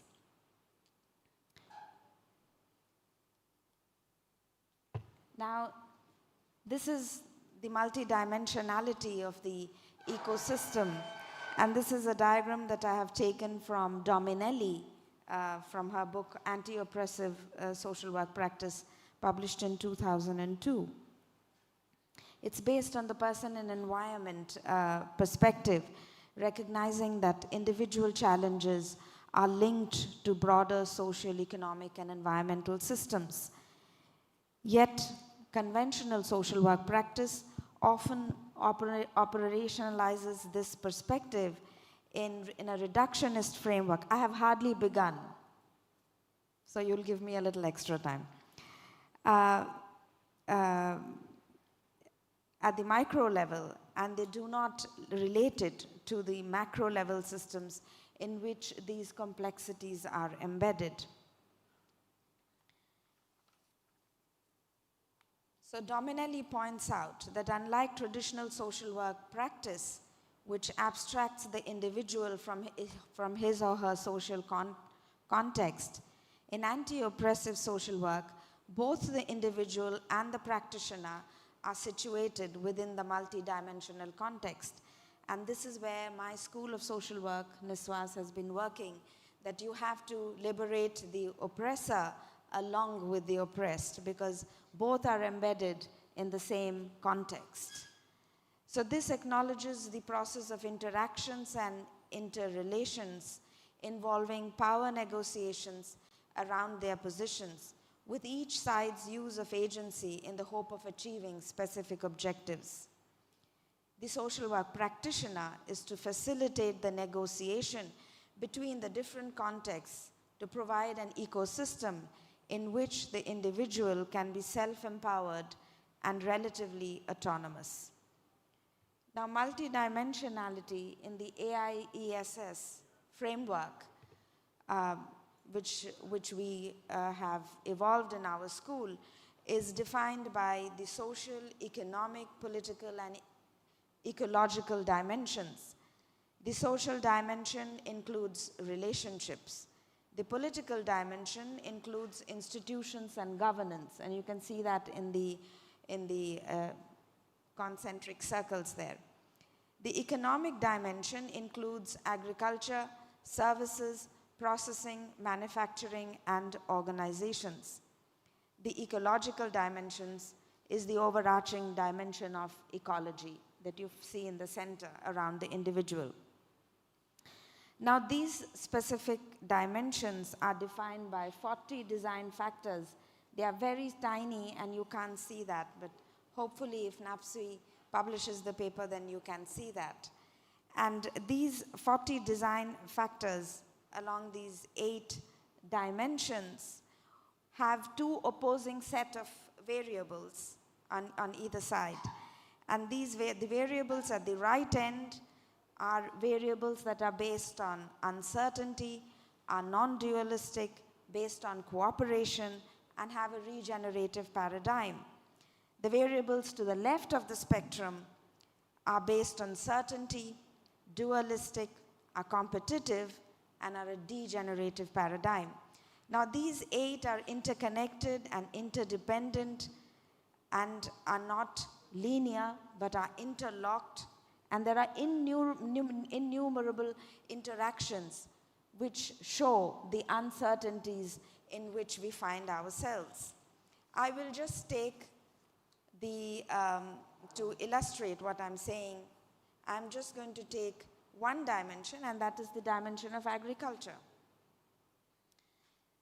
As a methodology, we are going to use, we have used systemic action research, which we called SAR, and we've also evolved the next one, which we call an ecosystemic systemic action research, and we call it eStar, and a paper is going to be coming out very soon on that. Now, in phase 1 of the action research that we did, it was more about diagnosis and finding out, the factors by which agriculture can be improved. So the 5 key factors of agriculture you can see there. And diagnosing these 5 key factors took 6 years. So you can imagine that 6 years of work I'm showing you in one slide and hardly 2 minutes to speak. Okay. The phase 2 was a synthesis of all these 6 years of work and deliberating and understanding among the stakeholders, understanding the context of the problem, speaking to scientists, lead farmers, administrators, and administrators happen to be the weakest link. In system science, we talk about the weakest link, and in this case, it is the administrators in the agricultural production process. And accordingly, intervention steps were agreed upon and the action research progressed. Now, in phase 2 interventions, if you see the variables on the right side, when we are talking about water, it's in situ water. It's a renewable water conservation, that is, you trap the water as it rains. We are talking about stable seed plant, animal gene. We are talking about high farm diversity, not low farm diversity. We are talking about forest trees and horticulture trees on the farm. And the extent on the land on which the experiment was done was 1 hectare, and it was within our campus. I can show you some pictures of that. Now, the criteria to assess whether we had put in place a regenerative system. So we were looking at in situ water conservation. In 2016, we had sufficient water. In 2017 and 18, abundant water. And right now, when it rains, we trap. That's it. And we have abundant water. Soil health, carbon, you see from 0.33 to 0.79. pH, in all these indicators, You can see that we have been able to control climate, climate change, we have been able to bring down the cost of operation, increase the farm income, and yes, we have replicated it in other farms in other drought-prone districts of Orissa. Now, this is the regenerative cycle, and I would just like to draw your attention to this.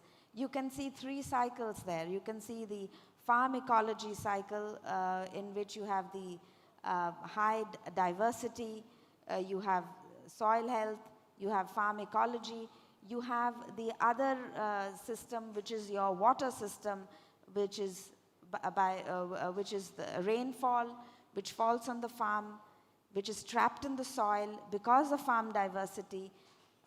You have increased soil health, you have better seed germination, and the cycle goes on and on. Now, so what have we been done? What have we been able to achieve? Can we conclude, please? It's just the last 3 slides. So we have absorbed every drop of rainfall. We have been able to enhance soil organic carbon. We have been able to reduce farm temperature by 3 to 5 degrees centigrade by by planting trees. And we have ensured all-round healthy surplus food production for the farmer. That's SDG. Social resilience, we have been able to build social resilience by working through farmer-producer organizations and creating a community of trust based on fraternity and reciprocity. And of course, you can't do without participating in the Gram Panchayat governance and economic resilience by increasing farm income to almost 1 lakh a month. So this was our campus before the farm was set up. The top right is the in situ water entrapping that we did, and now we don't have trenches anymore. Our farm is like a sponge. And as the years have progressed, you can see the greenery in the farm. Just to conclude, so system science has provided to social work a very rigorous theoretical and methodological language to deepen the person and environment perspective. It transforms environment from a static backdrop into a dynamic, complex, adaptive system with its own rules, history, and behavior. This shift allows social workers to move beyond describing context and to analyzing structure and dynamics.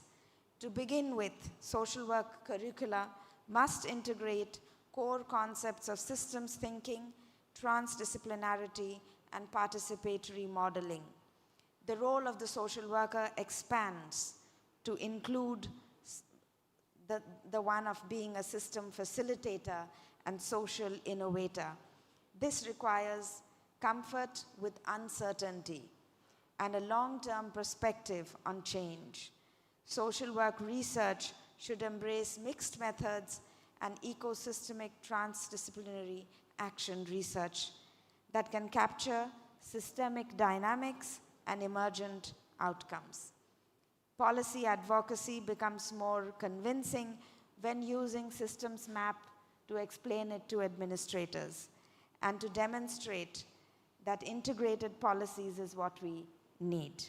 So, with that, I conclude my presentation for today. Thank you. Thank you, Professor Naik, for a well-researched paper presentation. Over to our next speaker, Madam Margareta from RMIT University, Australia. My fan club.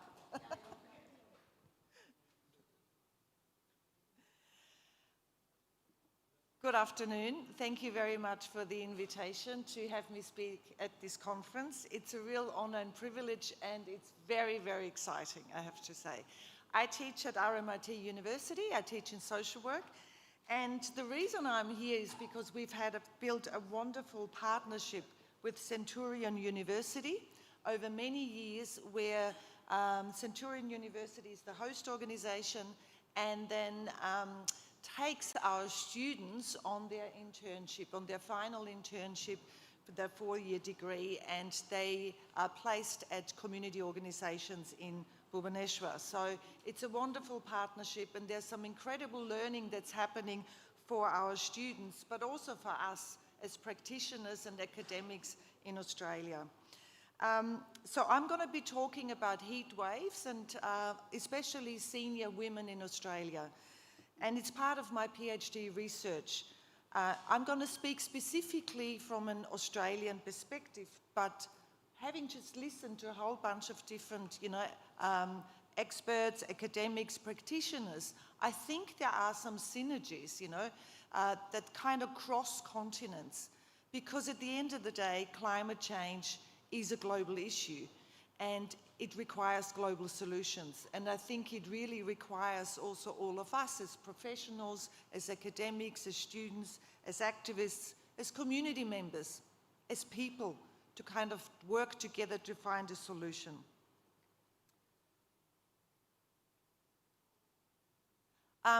In Australia, I live on the land of the Wurundjeri people of the Kulin Nations, which are indigenous to Australia, and I want to acknowledge that this is unceded land, always was, always will be Aboriginal land.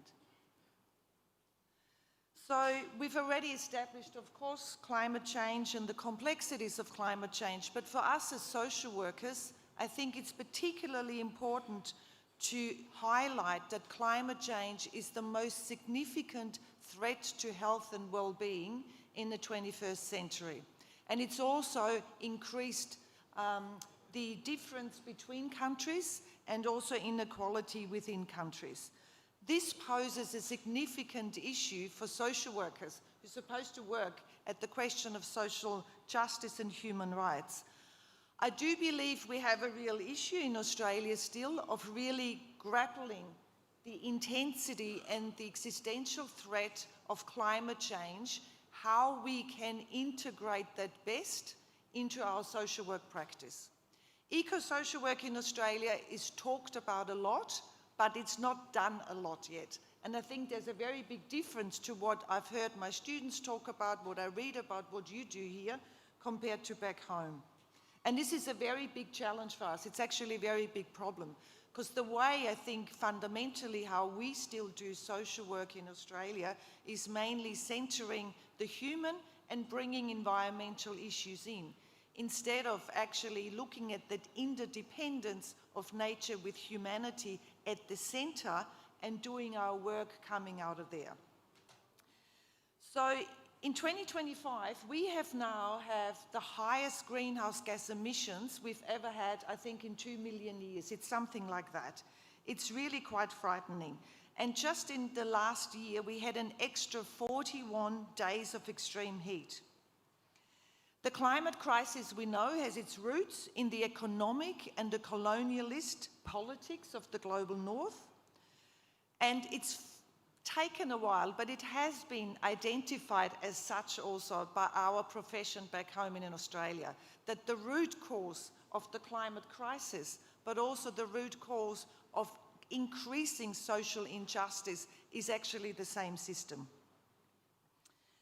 And it's a system that we know is being driven by a fossil fuel, like growth economy that extracts life out of nature, but also life out of humanity.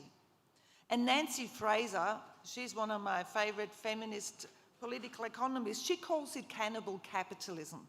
It's a system that actually eats its own resources. And we know that the ruling elite don't want to stop burning fossil fuels. They actually want to increase it. And that's why I put up that drill, baby, drill by President Trump. As I left Australia just a few days ago, we had a lobby group that came to Parliament, to federal Parliament in Australia, to lobby the opposition politicians to not work towards reducing greenhouse gas emissions, because they want to keep drilling in Australia too. And they had a PowerPoint presentation like we have here. And on one slide, the PowerPoint presentation said, heat deaths is not real, doesn't really exist as a phenomenon. The same day, the Lancet journal released a report that said that heat waves across the world kill on average 500,000 people a year.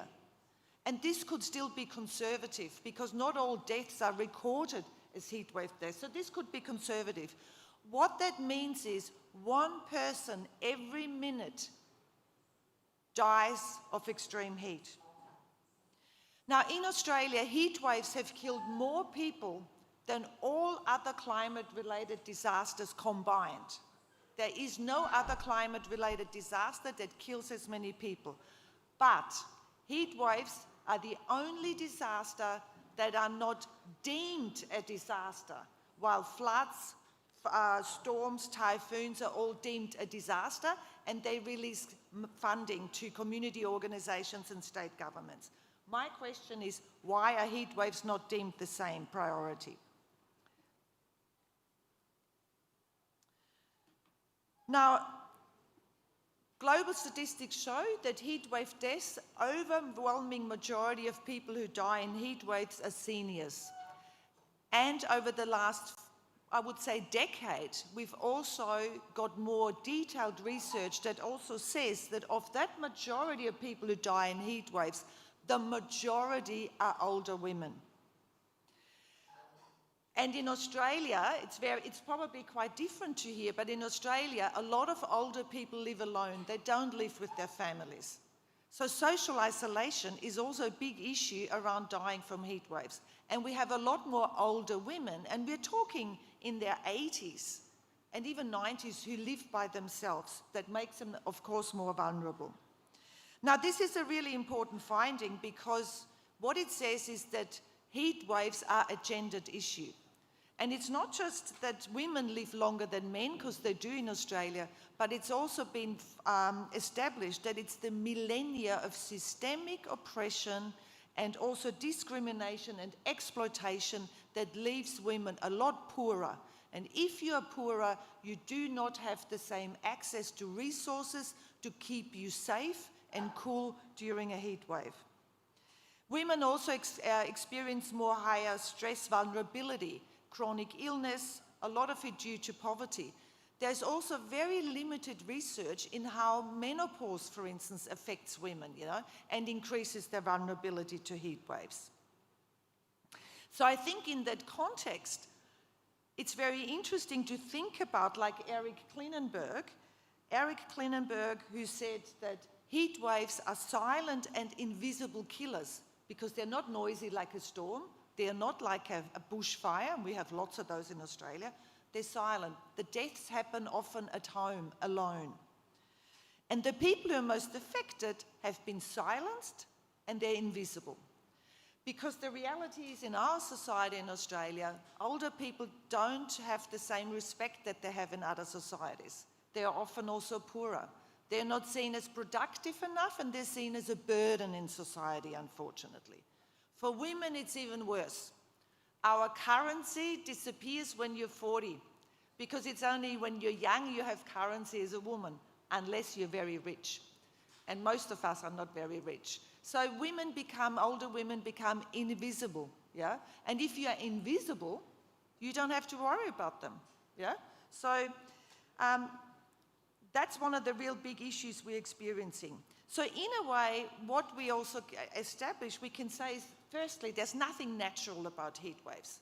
They're structurally determined disasters created by politics and policies across generations and different governments that prioritize the burning of fossil fuels and profits over the life of the planet and human beings.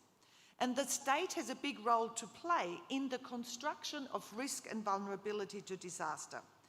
That takes me now to my study. This is quite a small study, but it's a qualitative study. The majority of studies that I have sort of looked at and have engaged with are mostly quantitative.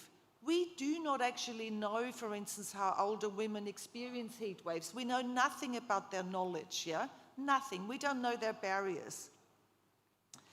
And there is no literature in social work in Australia. Try and find something how social work can work with heat waves. What are we supposed to do? How do we best intervene? What should be our priorities? There's hardly anything there. And in some way, in line with the keynote speaker, what I really wanted to do with this work, which is very dear to me, these are people who've been invisibilized, they've been silenced, and through this work be able to actually make them visible while they are alive. Because heatwave victims, older women, only become visible as heatwave deaths, in death. So I want to bring them alive and give them voice in terms of their experience. And I think one of the main things that's really come out, which is kind of very reassuring because it gives us a way forward. We know what to do. Number one, it's an embodied experience. Heatwave experience is really hard. It disrupts everything for the older women. The entire day, everything changes. It's very difficult, a very hard physical, mental experience. The poorer women are, the more they also have to do in order to stay safe. And also, the less care is available, the harder it is for them. So the women who've got the most sort of social networks and community connectivity are actually the safest. And our government does not provide adequate services. So the question really is now, what is to be done? The definition of social work, the International Federation, is that our role should be to work towards the promotion of empowerment and the liberation of people. And I want to take this as kind of the center in how we should look at this, yeah? Because eco-social work has to operate on lots of different levels. And as social workers, we have to operate on 3 levels. What I want to put forward is that we start prioritizing the macro. Unless we actually bring down greenhouse gas emissions, more and more people will die. And we want to stop people from dying. So, in the West, and our model of social work in the West is very microcentric, yeah? It is, of course, important to work on a micro level. But unless we are also political and intervene in that broader policy setting and social movement activity to change the course of action to bring down greenhouse gas emission, a lot more people will die. This will now take me to my conclusion, which is that heat waves can be argued represent a theft of time, yeah? A theft of time. It's time stolen from humanities, from the potential of life that we could have. And that's particularly important for seniors because seniors are at their later stage in life. And I want to quote the historian, Indian historian Ramila Thapa, who said that aging is a reminder that the future resides in the present and it invokes urgency in action. Action should not wait until tomorrow because tomorrow might not come if you are a senior. So I think it's really important that we think about what can we do now so we can actually, everybody can spend every day of their life and the last day of their life living it to the best of their potential. And older women should not be treated like the shock absorbers of the climate crisis. Thank you. Thank you so much, Margareta. We all understand our learned panelists had many things to say, had many points to add. We are sorry for the time constraint, but I think it would be injustice unless we allow the audience, if at all they have any question, maybe one question at least we can take up.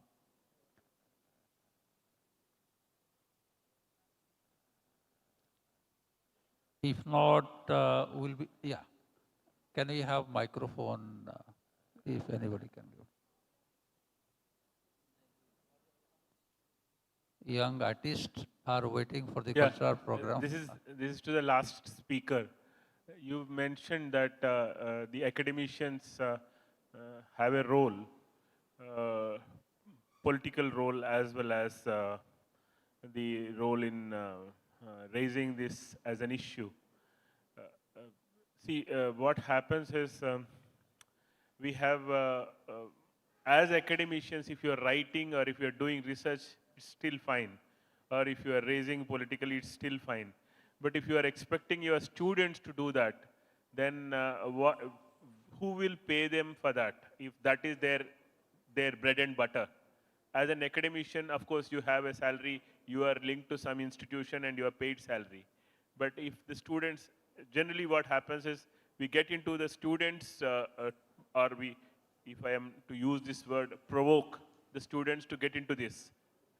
If they get into this, who is going to pay them and how are they going to have their bread and butter issue settled or addressed?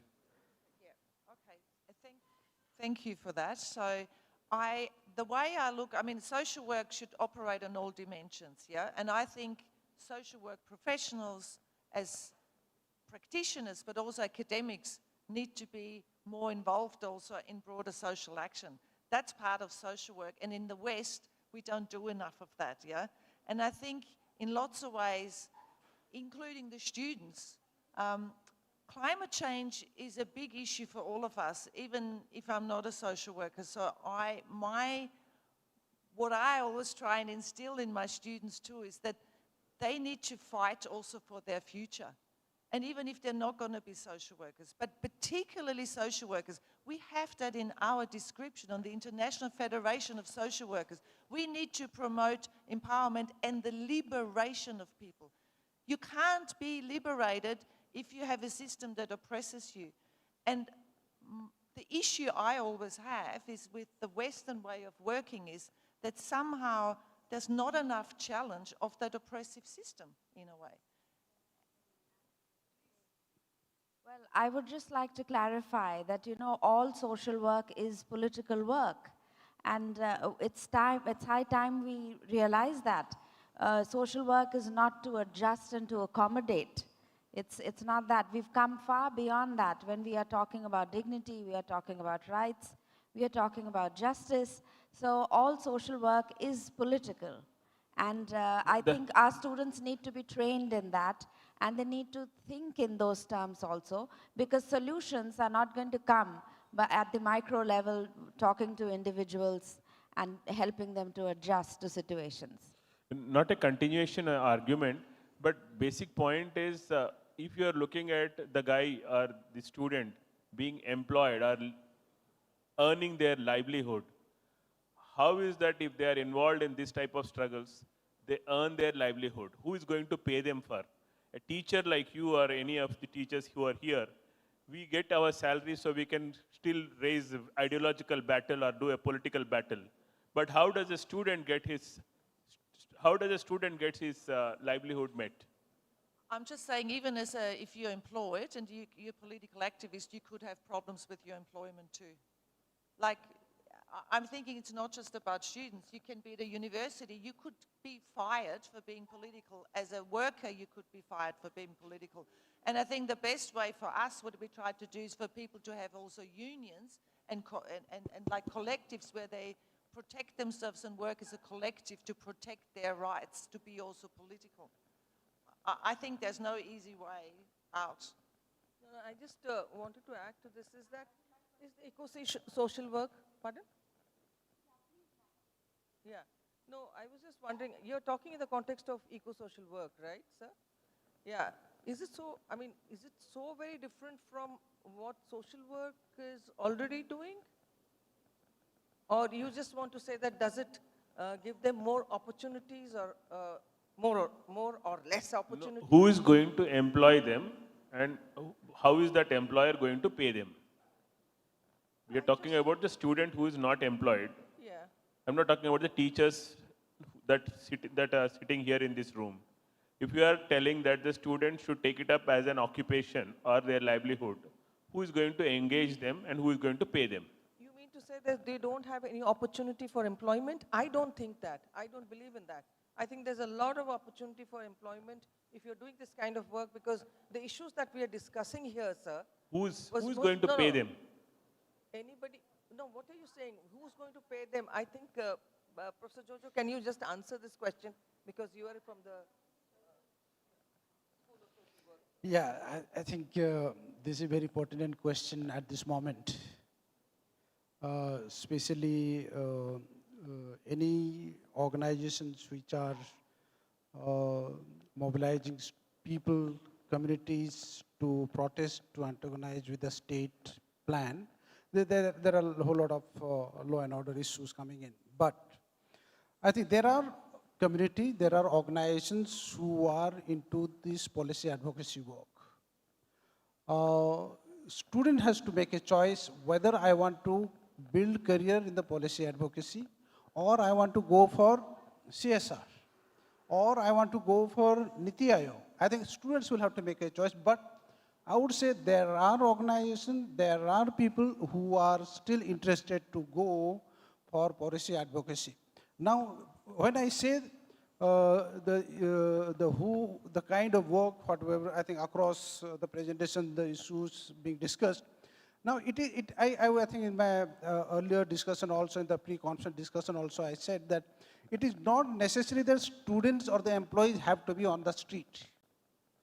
Many of this work engages with research, engages with the state, negotiation with the state, and also support the community to move on. I think the employees need not be, or the organization need not be leading this movement or any kind of initiative.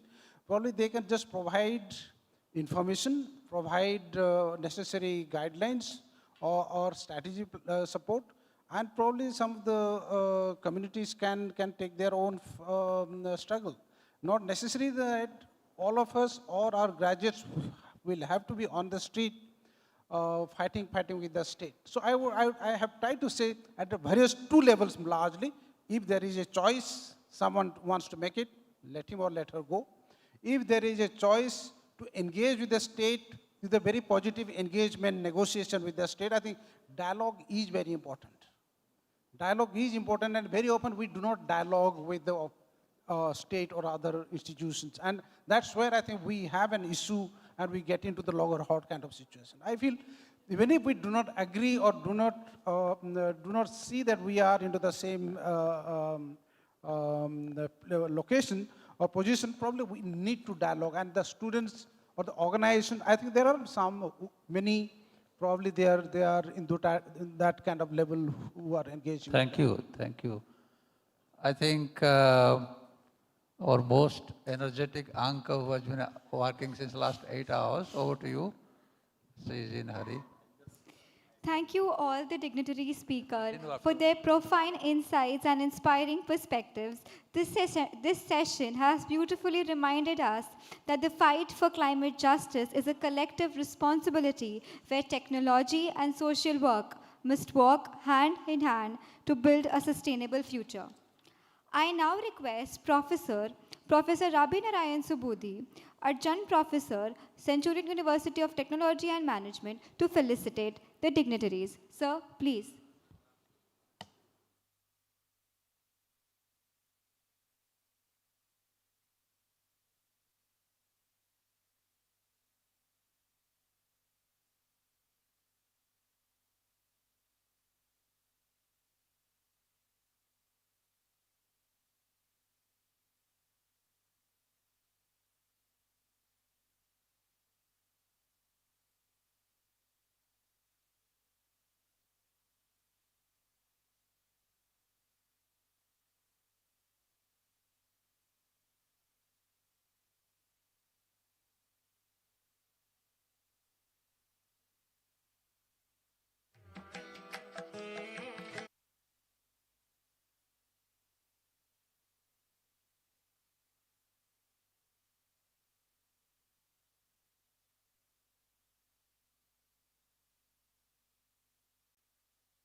I now invite Professor Bhupen Jodo, Professor and Dean, School of Social Work, TISS Mumbai, to felicitate Rabi sir. Sir, please.